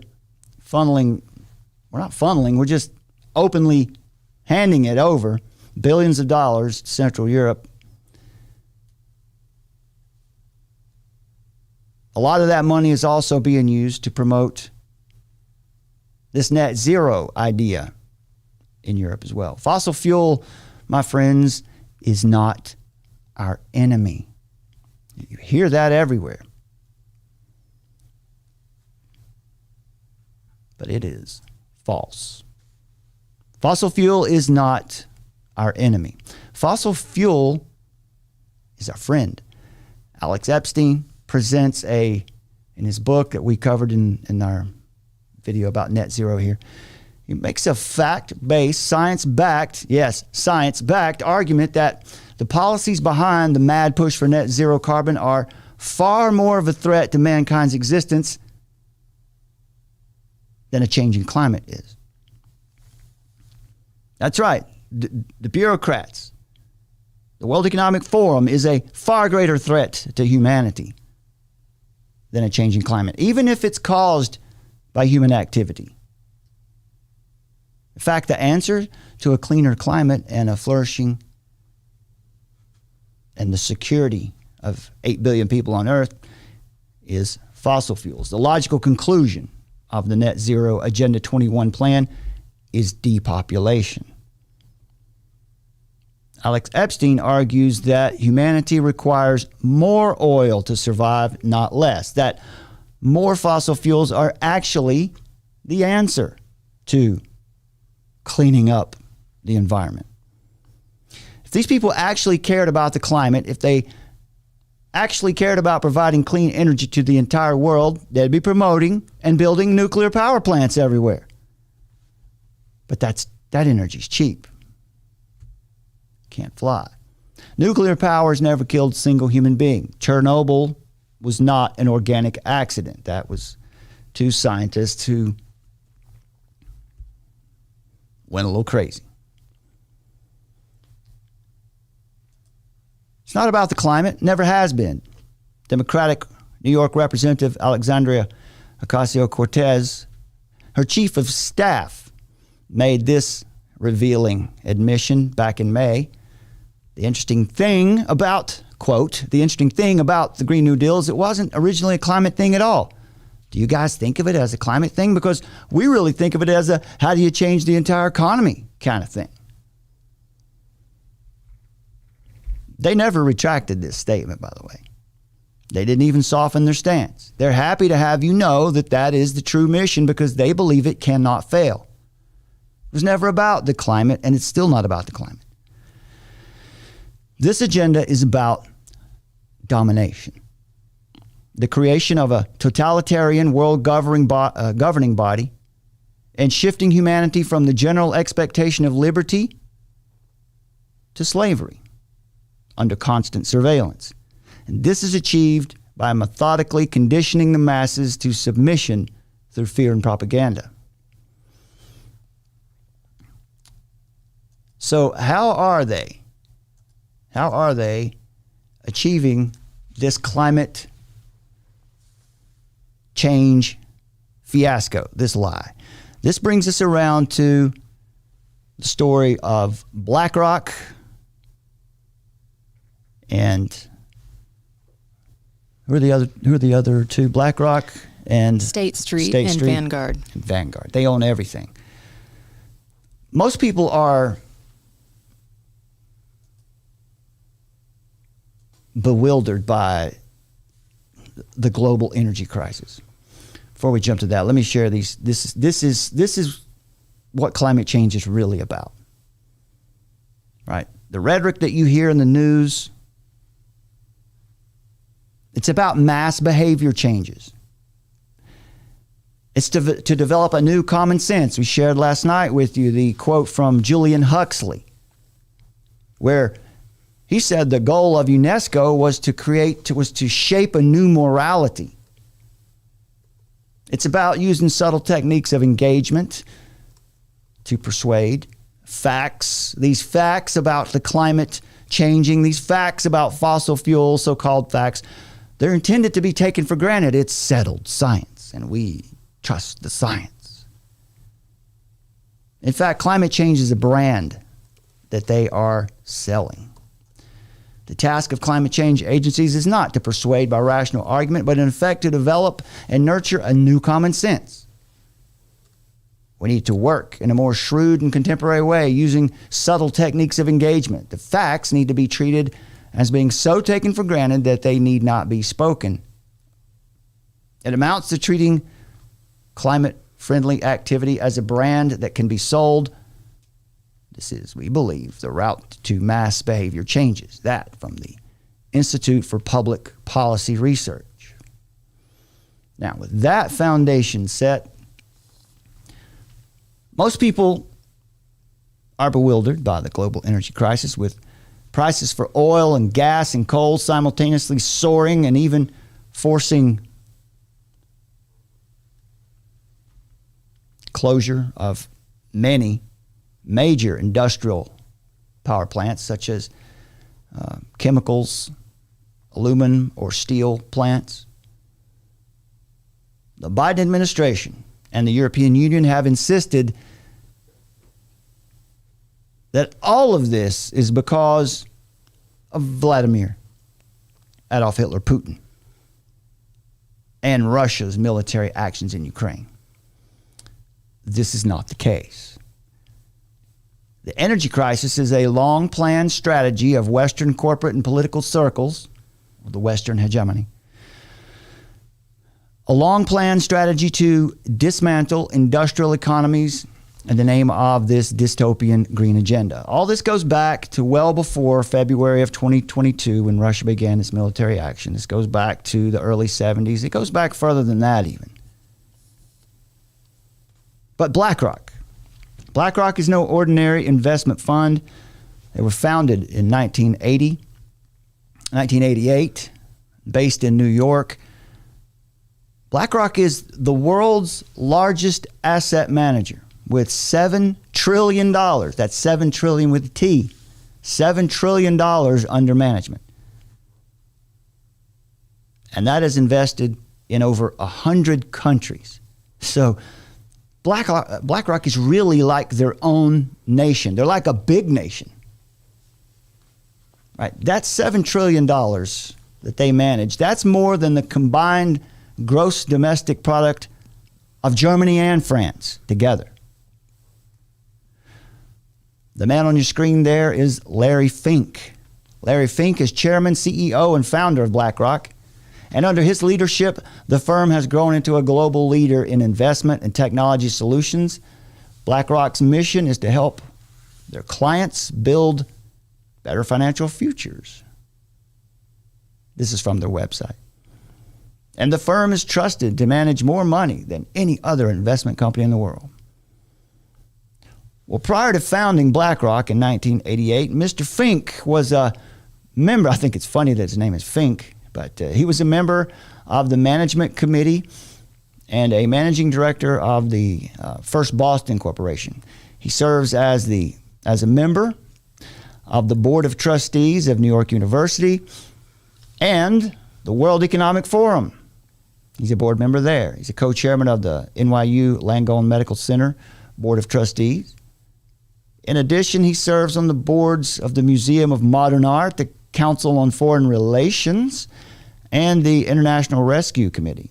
He also serves on the advisory board of the Tsinghua University School of Economics and Management in Beijing. And also on the executive committee of the Partnership for New York City. Mr. Fink earned his MBA from UCLA in 1976 and his BA in 1974. Klaus Schwab's dystopian World Economic Forum is the corporate and political nexus of the zero carbon United Nations Agenda 2030. And the World Economic Forum has its own strategic intelligence platform that includes the 17 Sustainable Development Goals of UN Agenda 2030. In June 2019, the World Economic Forum and the United Nations, who needs no introduction, signed a strategic partnership framework to accelerate the implementation of the 2030 Agenda, the SDGs. This includes ESG, which stands for Environmental Social Governance. Later that same year, 2019, BlackRock's Larry Fink was named to the Board of Trustees of the World Economic Forum. In 2020, BlackRock also joined Climate Action 100, which is a coalition of almost 400 investment managers managing $40 trillion. It's a lot of power, folks. You can control whole nations. You can control probably most of the free world. They dominate the stock ownership of every major exchange in the world. They're top shareholders of the major oil companies, right? We're thinking about climate change. We're thinking about ESGs here. We're thinking about the change in everything away from oil. They're top shareholders of the major oil companies and world's largest coal companies.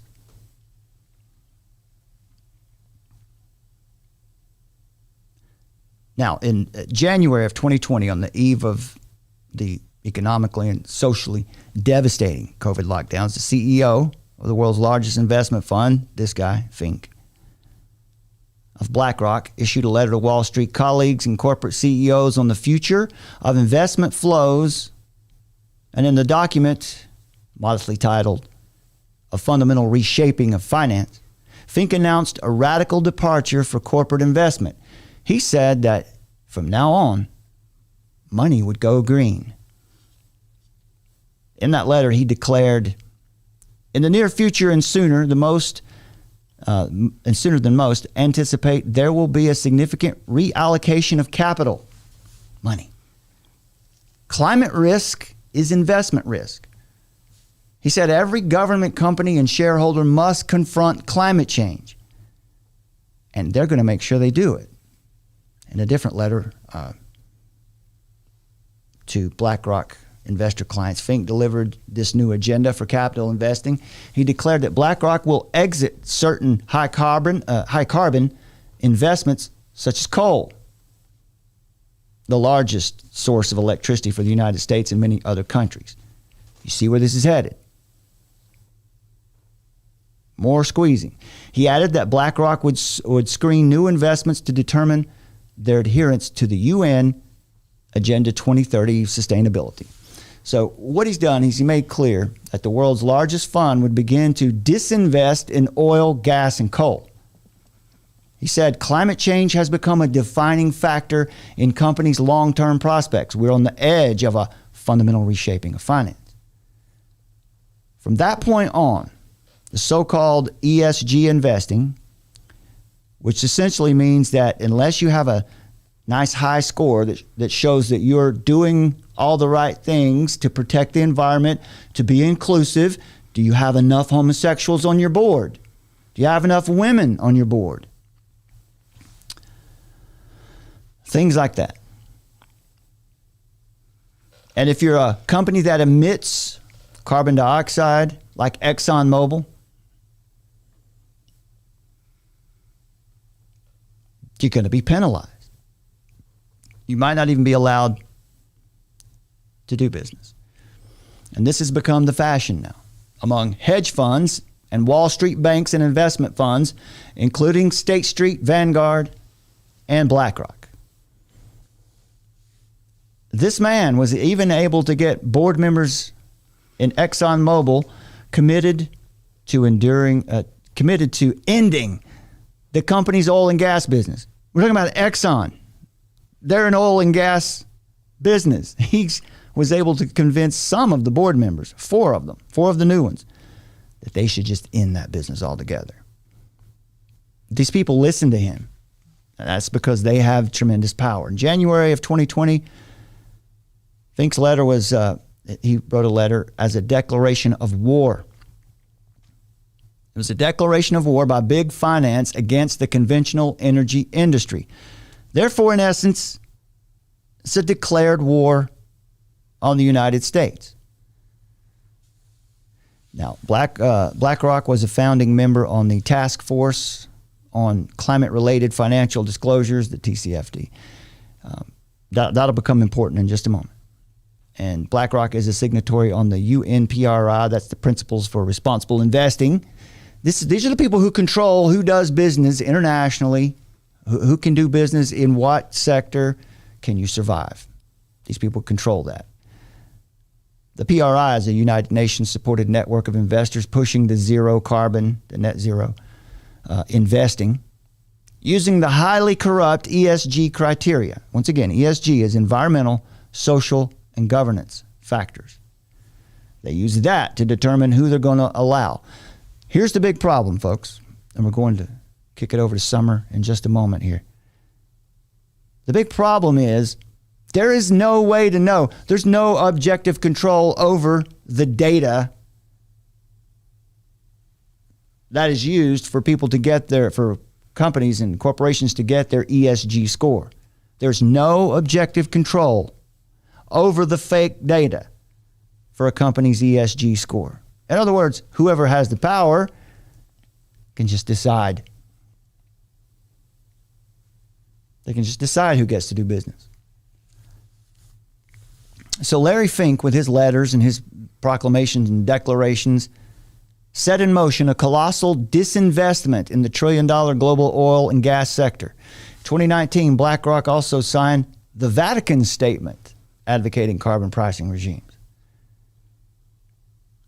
So he doubled down leading up to this year, and last year in 2021, he doubled down on this attack.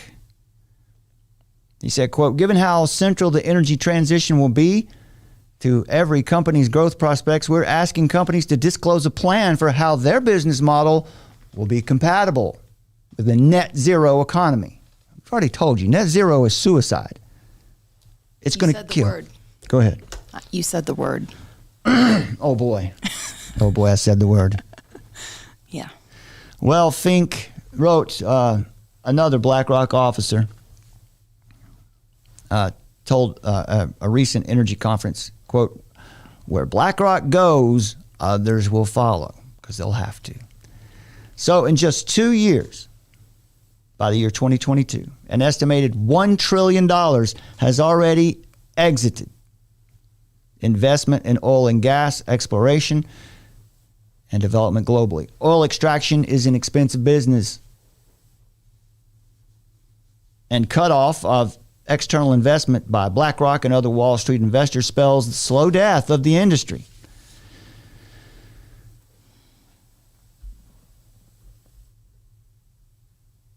Let me hit this at one point before we get to the story. We want to draw this back to Joe Biden.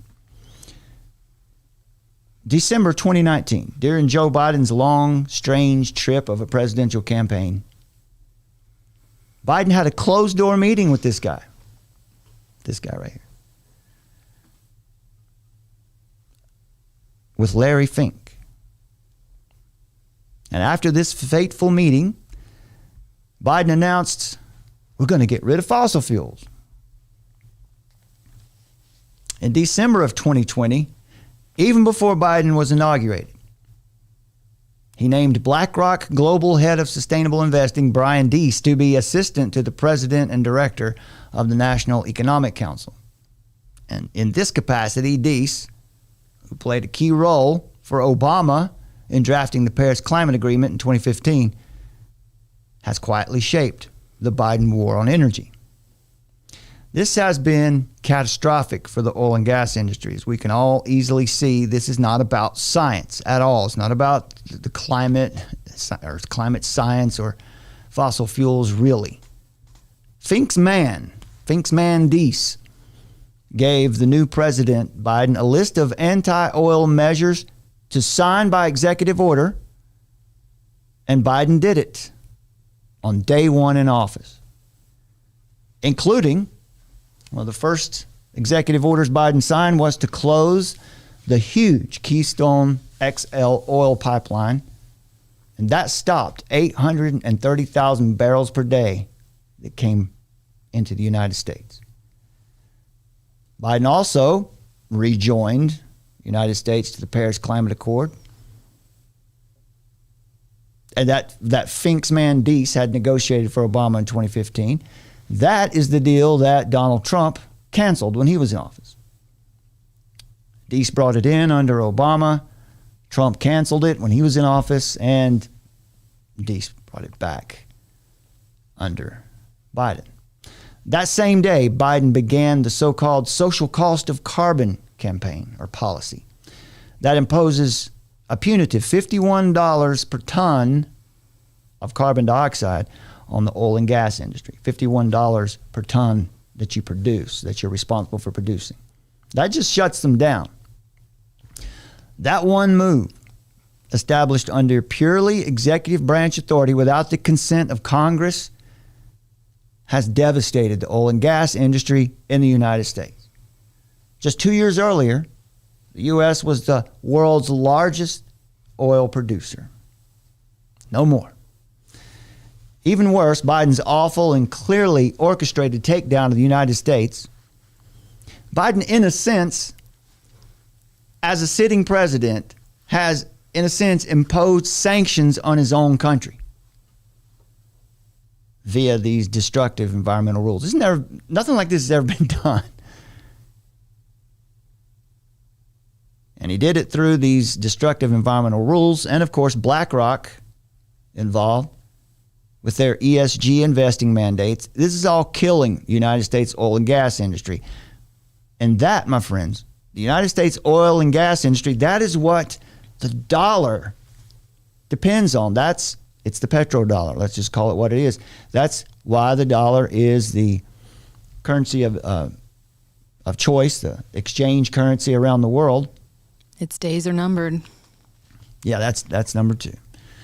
So if we don't have any refineries, and that's what BlackRock has been shutting down with these ESG rules, doesn't matter how many barrels of oil you take from the Strategic Petroleum Reserve. If we can't turn it into usable fuel, no point.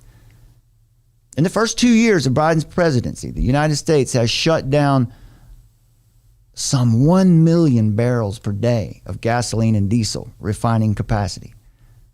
Some of it they did due to COVID demand collapse. But this is the fastest decline in U.S. history. And these shutdowns are permanent. In 2023, under Fink's control, Biden will also, once again, shut down another 1.7 million barrels per day of capacity as a result of Blackrock and Wall Street ESG. So that brings us to the story that Summer's got for us now about Blackrock and what's going on. Well, yeah, I mean, just it's pretty intense, right? Just when you think it can't get more intense, it gets more intense. But of course, we know Hebrews 13:14. We have no lasting city, but we seek the city that is to come. Right, so that's the good news. But our faith is in we're not. This is not our home. This is not our home. But we're here for now. And we got a job to do. We do. Yeah. So this article that I'm going to go through right here, it's from the Epoch Times. So what it's covering is across the U.S. landscape, BlackRock and Vanguard are continuing and have been, and they are continuing to make moves to buy more large stakes in power utilities. And this is obviously right in line with their plans to get us ready for their imposed climate lockdowns, right? So while voting to approve BlackRock's request, FERC Commissioner Mark Christie stated, quote, "The claim that huge asset managers such as BlackRock, State Street, and Vanguard are merely passive investors in publicly held corporations investing purely for the benefit of their beneficiaries, many of whom are retirees receiving pensions, it's no longer credible," saying that residents of their states could be harmed if utilities are compelled to stop using fossil fuels in favor of wind and solar power. So the attorneys general argued that Vanguard is not entitled to a blanket authorization to acquire substantial equity and voting power in the utility companies. BlackRock in particular has been openly aggressive in using its financial power to influence corporate policy. As we know, as we've just gone through, BlackRock's CEO, Larry Fink, is known as the most powerful man in the pre- and post-COVID economy. So what's happening at the moment is Republican officials in states across the country are seemingly pushing back against BlackRock and their ESG climate agenda. North Carolina Treasurer Dale Folwell and Florida's Chief Financial Officer, Jimmy Patronis, have been pushing back. And Missouri's Republican Attorney General Eric Schmidt has also taken money out of BlackRock's hands. Louisiana, Utah, and Arkansas have followed similar courses of action. However, Larry Fink is loudly touting BlackRock's initiatives to place sustainability at the center of their investment approach. And on December 8th, an article from the Sierra Club praised BlackRock for starting to push back against Republican officials who are campaigning against ESG. So the bottom line is these powers that be are getting ready to choke the fossil fuels industry and even closer now to taking over power facilities in the U.S. And so just a lot of stuff happening right now.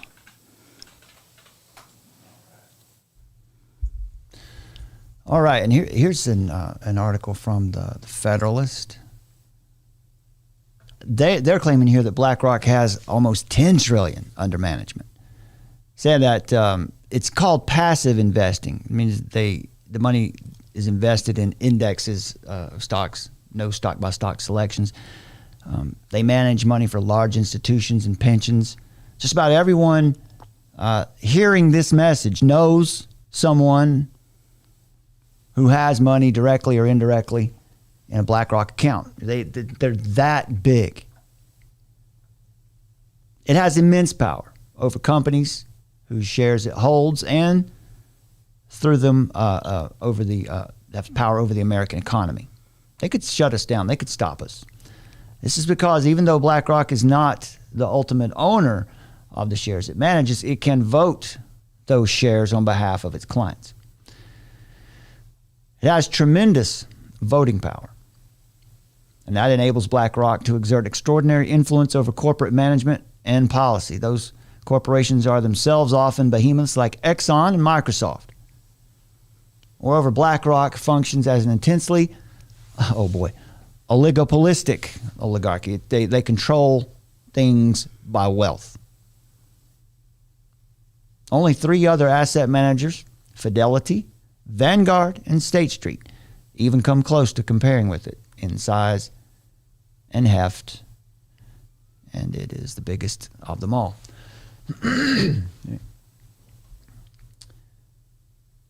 So we encourage you to do more reading here about BlackRock, Vanguard, and State Street. You're going to find quite a few people have done work out there on how ubiquitous these 3, 4, 5, there's about 5 companies that own almost everything. If you got any some more notes on the BlackRock thing there while I look up Well, no, I don't have any more notes on the BlackRock situation, but I was going to mention that the DEA has announced a massive seizure of fentanyl pills. 379 million deadly doses that they've confiscated in 2022. And just how this is another one of their methods, I would say, to create destruction in people's lives across the country. Creating pills that look like actual pharmaceutical pills that end lives. So, it's we've covered this here. We've got a show specifically on the fentanyl crisis as well. Mm-hmm. Check for that in the Armor of Truth live playlist. And the reason that's able to happen now is because of a lot of this leftism. It all comes back around there. BlackRock also is a major cause of the corporate leftism in America.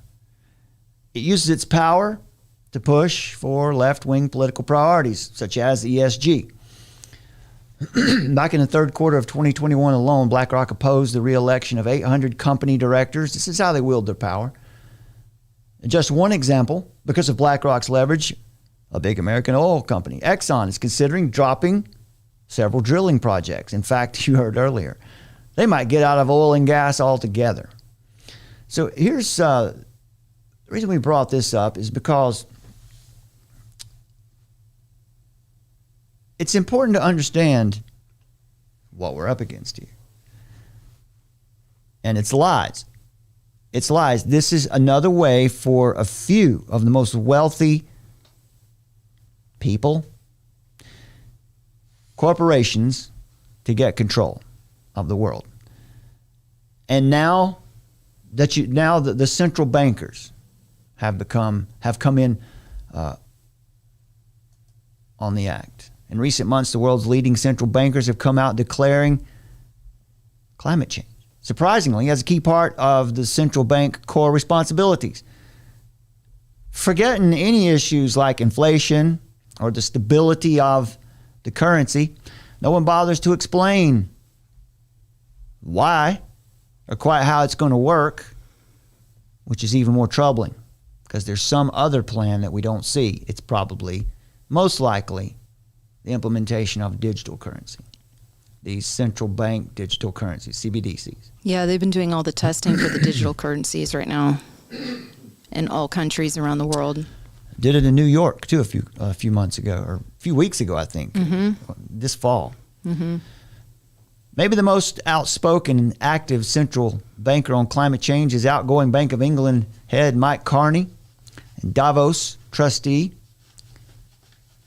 Larry Fink. He's also a trustee at Davos.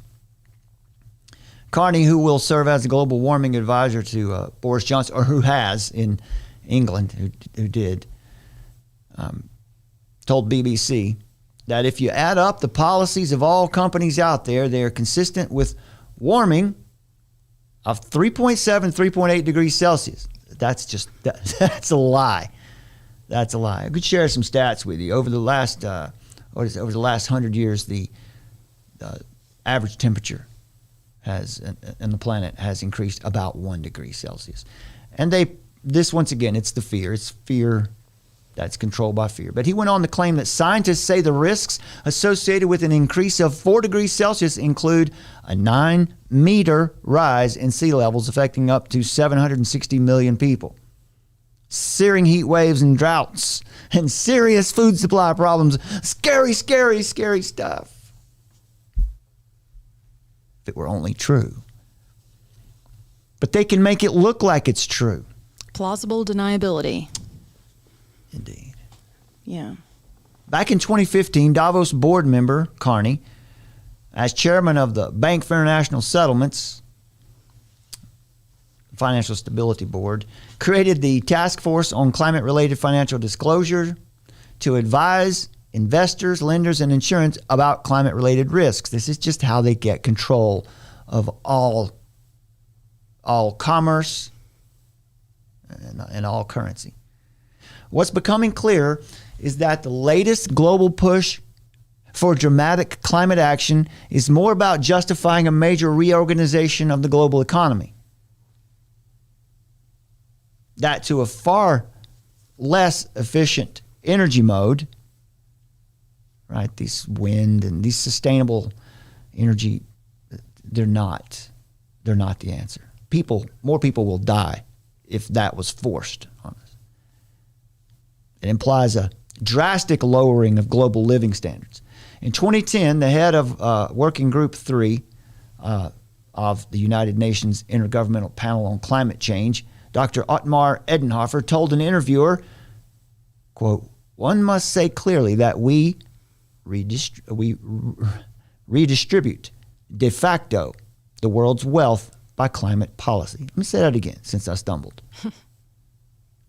This was 2010. The head of Working Group 3 of the United Nations Intergovernmental Panel on Climate Change, the IPCC, Dr. Otmar Edenhofer, said in an interview, quote, "One must say clearly that we redistribute de facto the world's wealth by climate policy," unquote. One has to free oneself from the illusion that international climate policy is environmental policy. This has almost nothing to do with environmental policy anymore, said Dr. Otmar Edenhofer, unquote. What better way to do it than to start with the world's largest money controllers like Blackrock, right? The Green New Deal also calls for social, economic, racial, regional, and gender-based justice and equality in corporate or cooperative and public ownership.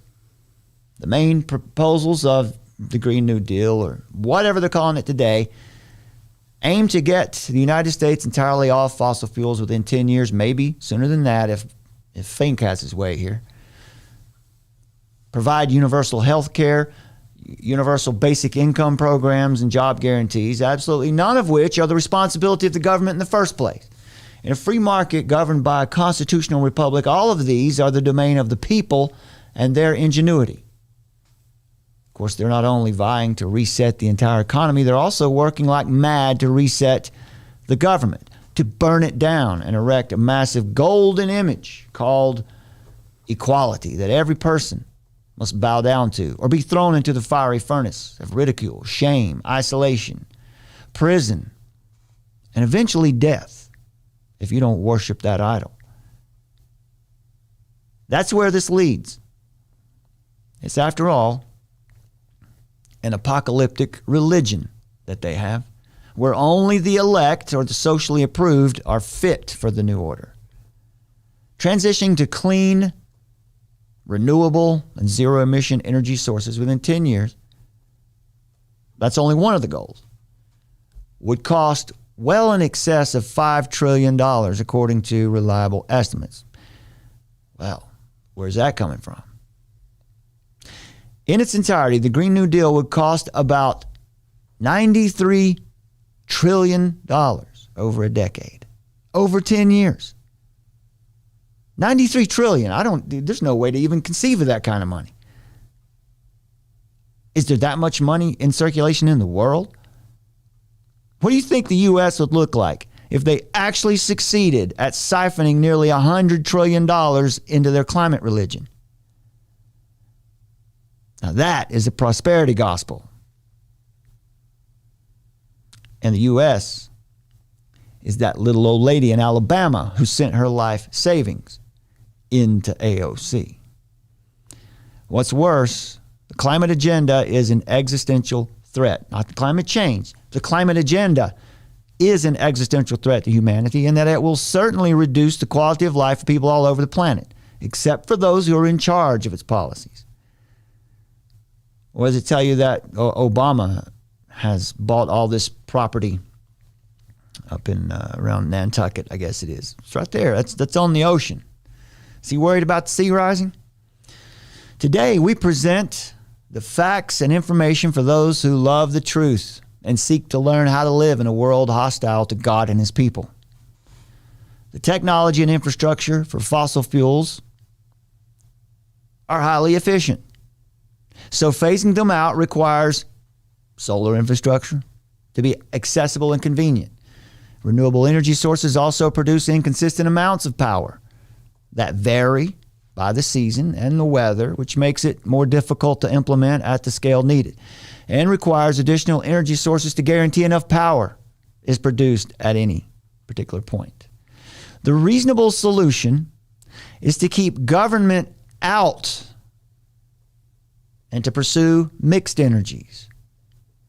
And the fact that Larry Fink isn't thinking that way tells you that he's not looking for a solution.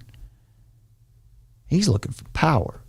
He wants to be the big monkey on the block. He is the big monkey on the block. The false fear climate narrative is the big weapon being used to strip and strap this generation. It's a dangerous thing to accept without knowing all the factors and consequences. The net zero movement will keep developing or poor countries poor and reduce wealthy nations to much lower standards. This is the global elite's version of equality, where everyone has less. The net zero policies are disturbing, dystopian, and dangerous. While the climate activists seethe and seek to destroy the evil Western hegemony with policies meant to restrict fossil fuel use and save the planet, China, Russia, and India, they don't participate in these requirements, and they aren't being compelled to do so either. China suspends their climate change cooperation. This was a report we showed you earlier this year. They're just not doing it. They talk about it, but they're not doing it. What does it tell you? Look at the 3 nations who do not participate in the climate change agenda or the climate crisis agenda.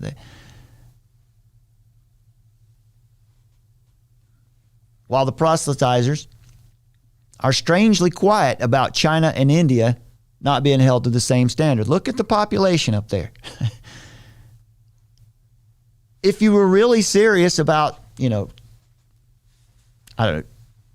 saving the world and climate change, you'd get control of those 2 big nations, wouldn't you? Look at that. Isn't that ridiculous? That's an accurate model of what population looks like. If you could visualize it in circles. But those 2 nations are not being compelled. So why does the public accept false narratives as truth?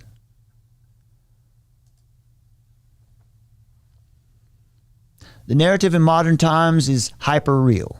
It's more real than real. Not Not that that's different from the past. It's just far easier today to establish a false reality and compel the masses to accept it. And that's why Christians are the enemy. True biblical Christianity is not an option to many because eternal truth is not malleable. It doesn't change. It cannot be deconstructed. People will argue with you about this all day long. But what do people really know about the world? Let's listen to Godfrey Bloom. I like to play this clip whenever we have a chance. He sets it straight over at the EU.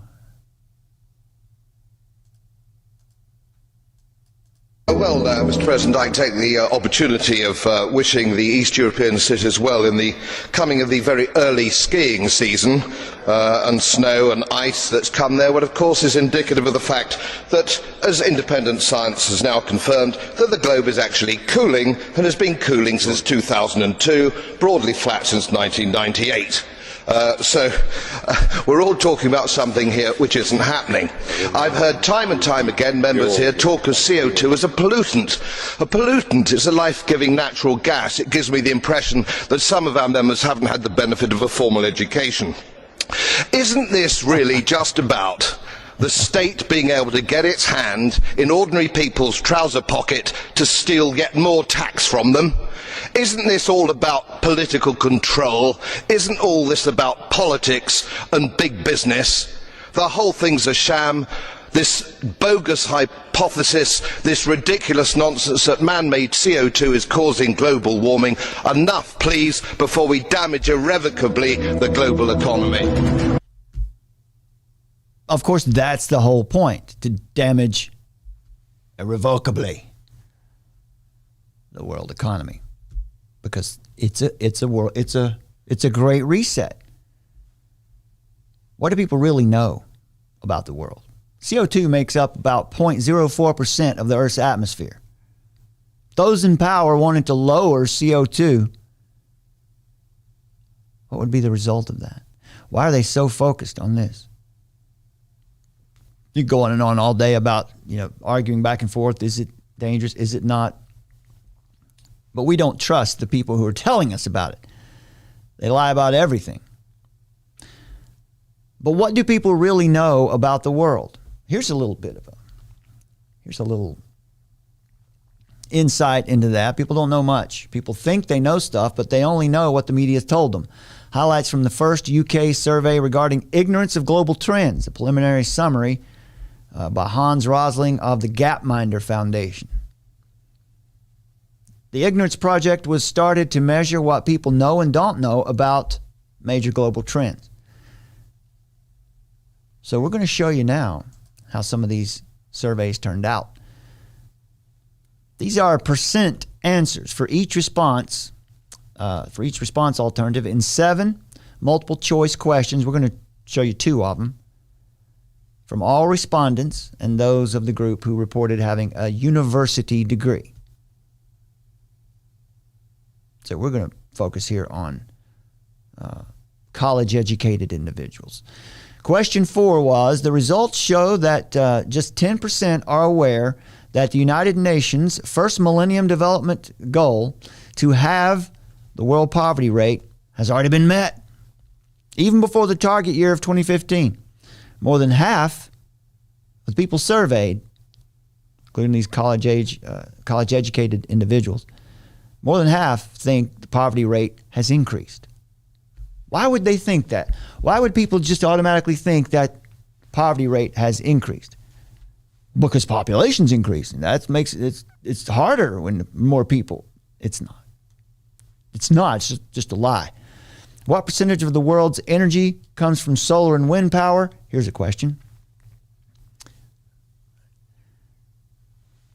Is it 2%? Is it 5%? Is it 10%, 20 or 40%? It's important to understand that random guessing here would have yielded 33% correct answers. The result is therefore not due to lack of knowledge. Rather, it must be due to preconceived ideas. The results strongly indicate that the UK public has failed to be informed about the progress of the world.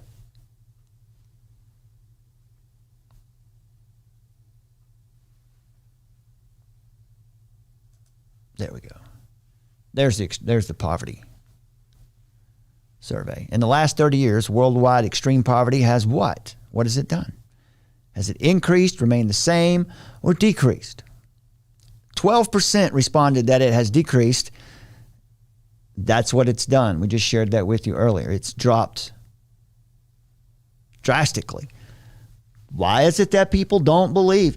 If it had been random, if the question, if like we just read there, if it had been a random survey, you would have got 33%. So it's even less than that. 12% of the people got it right. And this was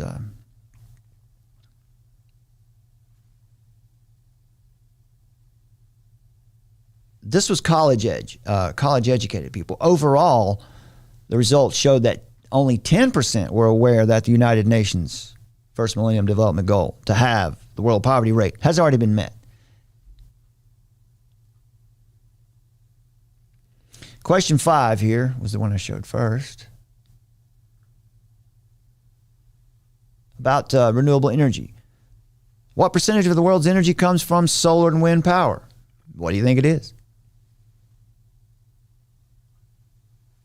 Well, 2/3 of the respondents severely overestimated the present role of new renewable sources of energy in the world energy and world energy production. The present proportion is somewhere close to 1%.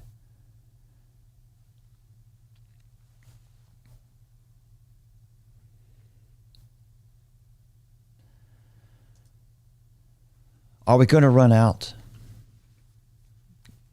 That's the reason that Blackrock is doing what they're doing, because we're going to run out of fossil fuels. And they're bad for the planet. Is that really true, though? Consumers burn fossil fuels because it's cost efficient and convenient for now. Experts don't consider fossil fuels renewable energy because their global supply is finite. But what are finite resources? We could depend on solar panels, but the sun is finite, is it not? The proper question is, do we really understand what fossil fuels are, how they're made, and where they come from? Oil and gas are the most efficient resource we have in the world, and it's an abundant resource. Be careful. Be careful what you hear from the media, and even be careful of what you read in textbooks on this. It does not take millions of years for an organism to become crude oil. Here's a Wall Street Journal article from back in 2014 where this concept of peak oil was debunked. Article from Answers in Genesis, Dr. Andrew Snelling. Many people today, including scientists, have the idea that oil and natural gas must take a long time to form, millions of years. I would play the Trump clip if I could. Billions and billions and billions and billions. But the audio's messed up. But still, does it take millions of years? Are we going to run out?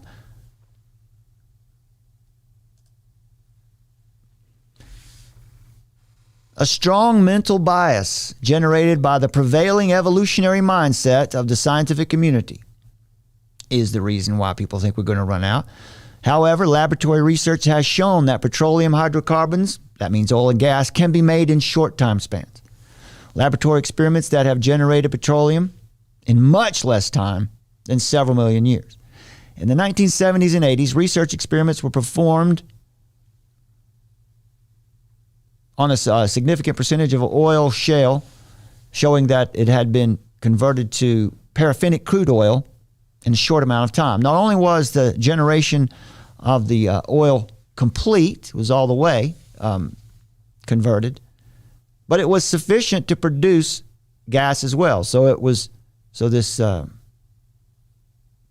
oil was rich enough. It was you could make gas with it.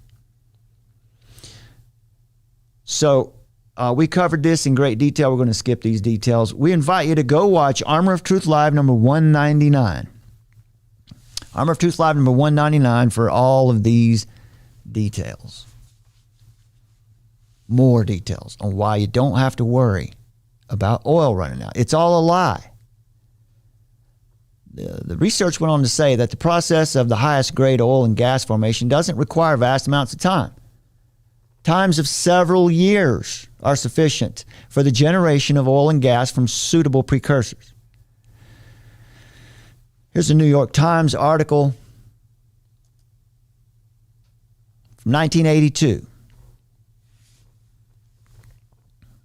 No sooner than these reports had been published in the Journal of Nature than the Australian Financial Review of February 2nd, 1982 carried an article by Walter Sullivan of the New York Times under the heading Natural Oil Refinery Found Under the Ocean. The report indicated that oil is being formed from unusually rapid breakdown of organic debris by extraordinarily extensive heat flowing through sediments, offering scientists a singular opportunity to see how petroleum is formed. Ordinarily, oil has been thought to form over millions and millions of years, whereas in this instance, the process is probably occurring in thousands of years, even shorter. The activity is not only manufacturing petroleum at relatively high speed, but also, by application of volcanic heat, breaking it down into constituents of gasoline and other petroleum products as it does in a refinery. God is sovereign. These jokers, right? These jokers that through these ESGs are going to shut down our refineries. Isn't it fascinating that we find oil being refined in the ocean, being broken down to constituents of gasoline and other petroleum products? God is sovereign. He will provide for his people. They won't win. This natural refinery under the ocean is found under the waters of the Gulf of California in an area known as the Guaymas Basin. These short timescales are well within those proposed by creation scientists for the generation of petroleum from organic matter and sediments laid down during Noah's flood. The rock record contains many layers of volcanic lavas and ash between other sedimentary layers, many containing organic matter. Thus, this model for hydrothermal generation of petroleum is more than a feasible process for the generation of today's oil and gas deposits in the timescale subsequent to Noah's flood, as suggested by creation scientists. Yeah, all those crazy people who believe the earth is 6,000 to 10,000 years old. Yeah, I'm one of those guys. So there's also an article from Carl Weiland. Don't skip it for now, but it's about the same thing. Cornell University's Dr. Thomas Gold argued that oil is a renewable substance that's continually manufactured by the earth under ultra-hot conditions. I just like to share that piece of artwork with you there. It's one of Summer's masterpieces there. And the answer is no. The answer is no, we won't run out. Don't let these people scare you.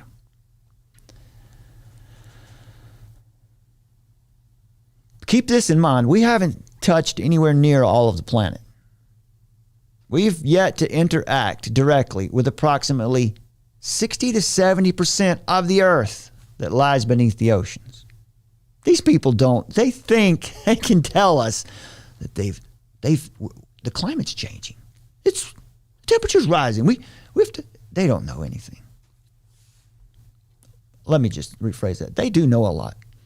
But as Romans chapter 1 tells us, these people are deceived. They are greatly deceived.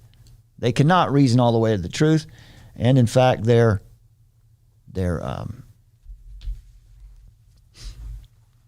arrogance has sold them out. Their minds have been darkened. What it requires for us to do, folks, is something called full context thinking. Right? If you were to join the movement to eliminate fossil fuels, you'd have blood on your hands. As some of the worst ideas in history were successfully spread by the consensus of experts. The system we rely on today to tell us what experts think is significantly distorting what actual experts think. The moral case for eliminating fossil fuels involves cherry-picking research. Lies. Climate-related disaster deaths, here's your statistic that we were looking for, have plummeted by 98% over the last century, as carbon dioxide levels and temperatures have risen. Now, you don't hear that from AOC, do you? Climate-related disaster deaths have plummeted by 98% over the last century as CO2 levels have risen. Boy, that just doesn't fit. That doesn't fit the climate argument. This contradicts the moral case for eliminating fossil fuels. What we are told that experts think is inevitably and significantly distorted by the media, who the experts own. Reports are distorted by omitting the crucial fact that climate-related deaths are plummeting. Then disseminators of the report make it seem far more negative than it is. Listen to the science, they say, is almost always what they use to get us to accept a given policy evaluation without critical thinking. Expert, so-called, evaluations can lead to an anti-human standard of evaluation. The moral case for eliminating fossil fuels is a deeply anti-human argument, and it's promoted by your adversary, Satan, the one who roams around as a roaring lion looking for whom he can devour. The term climate change is misconstrued as an unequivocal negative, right? It's just assumed if the temperature's rising, that's going to be terrible. Why? Why? What? The ocean's going to rise? Is it really? Can we really show that that's going to happen? And if it does, who's it going to hurt? But most of the people live on the coast. Well, they'll just have to move, won't they? And that won't kill them. By asking, is this evaluation truly considering the full context, we can protect ourselves against some of the worst policies advocated in the name of the experts. And that's what we mean by full context thinking. It's just critical thinking. So as we wrap up tonight, I'll share a short piece with you from the opening of Against the Great Reset. We're going to be sharing more of this book with you. Why is the Swiss-based World Economic Forum advocating a complete reimagining of the Western world's social, economic, and moral structures? And why now? What are its aspirations, prescriptions, and proscriptions, and how will it prospectively affect us? It's a question that the men and women of the World Economic Foundation, World Economic Forum, are hoping that you won't ask. Whether the formerly free world of the Western democracies will succumb to the paternalistic totalitarianism of the oligarchical resetters remains to be seen. But we have a chance to stop it. So great is mankind's perpetual dissatisfaction with its present circumstances, whatever they may be, that the urge to make the world anew is an urge that's as old as recorded history. Eve fell under the serpent's spell, and with the plucking of that fruit, most likely a pomegranate, but we'll call it an apple, with the plucking of the apple, sought to improve her life in the Garden of Eden by becoming, in Milton's words, as gods, knowing both good and evil as they know. The forbidden fruit was a gift she shared with Adam. How well that turned out has been the history of the human race ever since. High aspirations, disastrous results. The expulsion from the garden, however, has not discouraged others from trying. The entire chronicle of Western civilization is best regarded as a never-ending and ineluctable struggle for cultural and political superiority, most often expressed militarily, since that's how humans generally decide matters, but extending to all things, both spiritual and physical. Dissatisfaction with the status quo may not be universal, timeless, and static Asian cultures such as China's have had it imposed on them by external Western forces, including the British and Marxist-Leninists.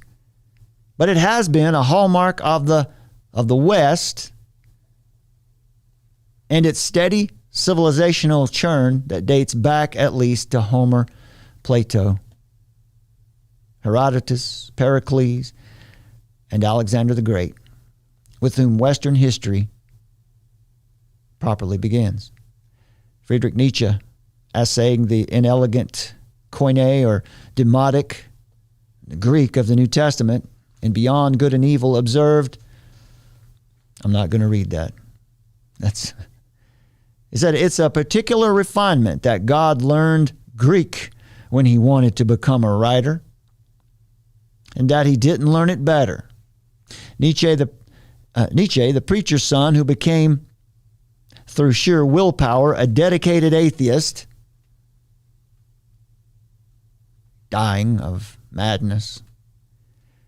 He was poking fun at the fundamentalist belief that the Christian scriptures were the literal words of God himself. If something as elemental, as essential to Western thought as the authenticity of the Bible, not to mention God's linguistic ability, could be questioned and even mocked, then, my friends, everything is on the table, including, in Nietzsche's case, God himself. With the death of God, or of a God, Nietzsche sought liberation from the moral jujitsu of Jesus. That weakness was a strength.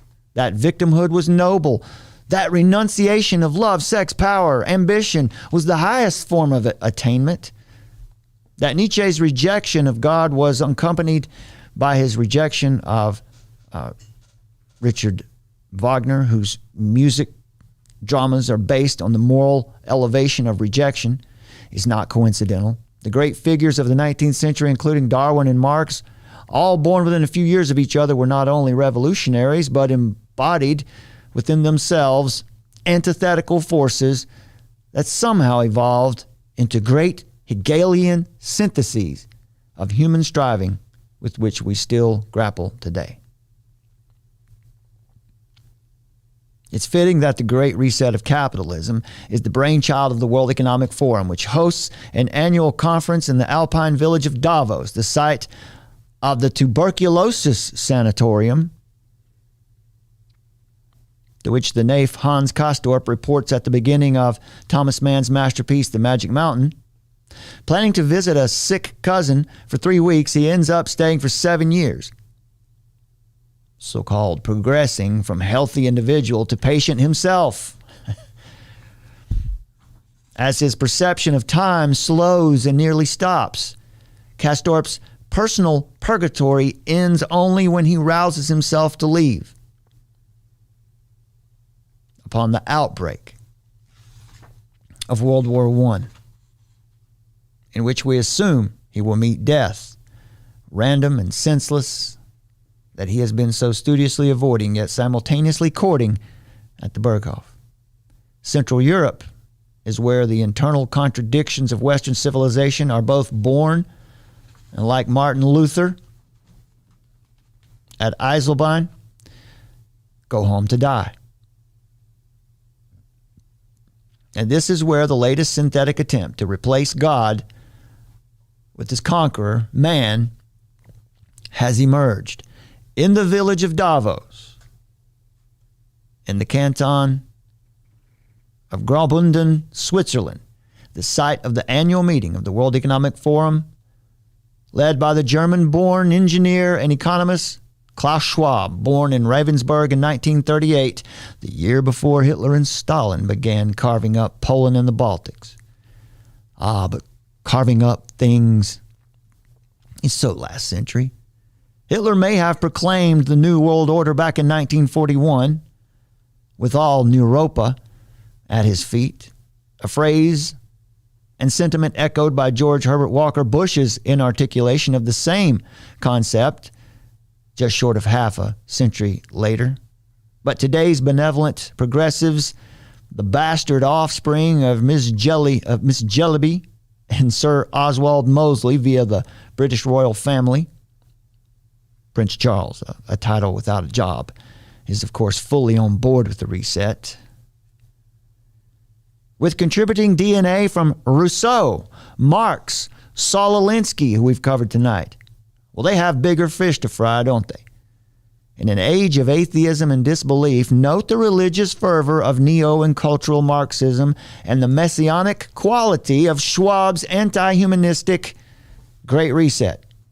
If the God of Abraham is dead and the Judeo-Greco-Roman Christ, however transitionally triumph during 2 millennia of Christianity, reduced to a sacred avatar of weakness and failure, then what is there left but man? Man the accident, man the despoiler, man the biological sport, man the intruder on the earth. Wagner in his Weichtelspiel, it's a sacred stage play, hailed the redemption of the Redeemer, the negation of the negation, become transfiguring positive. But who is this Redeemer? The incarnation of Scripture's second coming, bringing a glorious end to the human comedy? Or is it the Vorm Ouroboros, forever devouring its tail? We have reached the end of history, the final casting off of Rousseauvian Marxist chains of the clergy and the bourgeois. What future prospect stands before us? Caspar David Friedrich's Wanderer Above the Sea of Fog is the German romantic pictorial epitome of the conundrum of existence: to admire the view or jump. The wild Smoky Mountain we have climbed affords us a breathtaking vista, but atop it we find not a quantum of solace, but yet another higher peak. And who dwells atop that Olympus? The oldest gods in the Western canon. Is it Zeus and company? Or is it, still far from heaven, the realm of Mephisto and his damnable lot? Between the Homeric Greeks and the German Romantics, a walk through Goethe's house in Weimar illustrates the cultural cord that binds Germany's greatest poet and Greece's. What's there for us moderns to discuss or argue that the 19th century has not bequeathed? Our Jewish, Christian, Islamic faiths, however derivative of each other and originating in nearly the same place, are both complementary and antagonistic, affording us thousands of years of contention and disputation. But it was Nietzsche and his fellow Central European intellectual radicals operating on high emotions who demanded that we imagine a world altogether devoid of them. And so we come back to man. In Stanley Kubrick's motion picture 2001: A Space Odyssey, writer Arthur C. Clarke and director Stanley Kubrick envisioned the transition from ape to man, beginning not with the discovery of fire, much less the notion of a deity, but adumbrating the biblical Samson with the jawbone of a felled animal, thus identifying the essential human nature with war and weaponry. The black monolith that subsequently appears is neither Pallas Athena nor the burning bush. Bent on matters martial, or the imposition of arbitrary moral and dietary strictures. Indeed, it demands neither fealty nor fidelity and threatens no punishment. In its impersonal, irresistible attraction, it resembles nothing so more than Goethe's apotheosis at the end of Faust Part 2. The pull of the life-giving, eternal, feminine principle that draws us ever forward. Alexander Pope, the great 18th century poet, philosopher, and translator of Homer, famously remarked in an essay on man, 1734, that the proper study of mankind is man. What precedes that line, however, is also of contextual interest. And it says, "Know then thyself, presume not God to scan. The proper study of mankind is man." Pope wrote just half a century short of the French Revolution, which elevated man and dethroned both Louis XVI and God himself in a land that had been, for more than 1,200 years, the eldest daughter of the church. In doing so, the French propelled Europe headlong, or headless, as the case may be, into the calamitous 19th century. Perhaps the language Klaus Schwab and his camaraderie habitually use in describing their ambitious project offers us a clue to its origins and their intentions, as in this excerpt from the World Economic Forum's Great Reset website, which says the COVID-19 crisis and the political, economic, and social disruptions it has caused is fundamentally changing the traditional context for decision-making.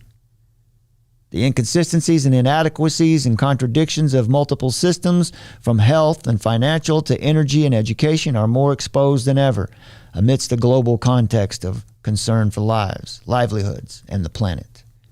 Leaders find themselves at a historic crossroads, managing short-term pressures against medium and long-term uncertainties.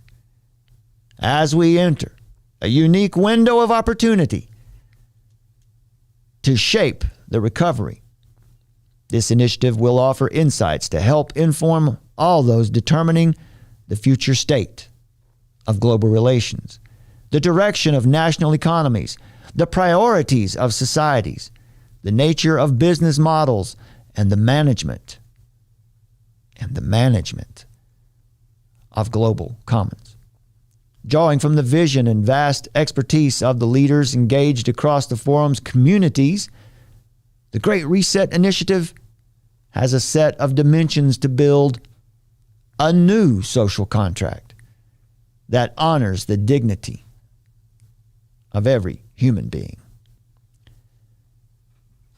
The viper tongue of totalitarianism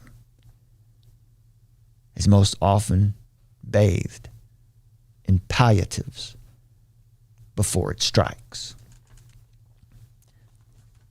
You have been warned. And that's all for tonight, my friends. Miss Summer, would you like to say goodbye to our friends? Goodbye, friends out there. Thank you for being with us for another couple hours, and it's a late hour on the East Coast. Yeah, thank you very much for joining us, my friends. Please go to armoroftruth.net.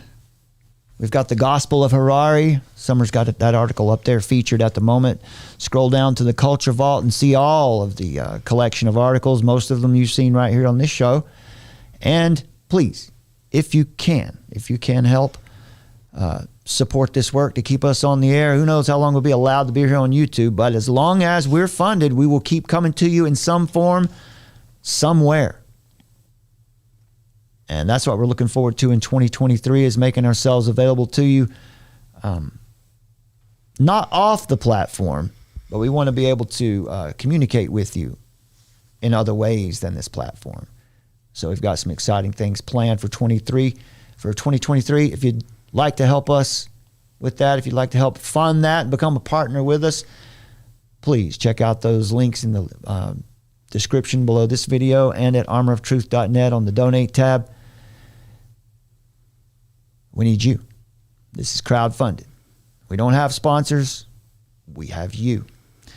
And by the grace of God, we're here to do the work. And we'll be here as long Amen to that. as he allows us. Stand strong in the Babylon, saints. That's right. Stand firm. Yeah, stand firm. That's what Apostle Paul tells us in Ephesians. Stand firm. Stand firm. And the way you stand firm is to put on that armor. And there's nothing esoteric about it. That means knowing God's word. Knowing God's word. Be in the word daily. Make it so much a part of you that you think in Scripture, that you start to talk in Scripture. Your life will change. It's not magical. It's just truth. And so we encourage you to take that journey with us. God bless you, my friends. We'll see you again here next time. Well, that's a rather interesting position coming from a man on a crusade against the evils of technology. I'm not against technology, Doctor. I'm against the men who deify it at the expense of human truth. Armor of Truth. Live. In the age of technocracy, scientism, and pop atheism, faith is resistance.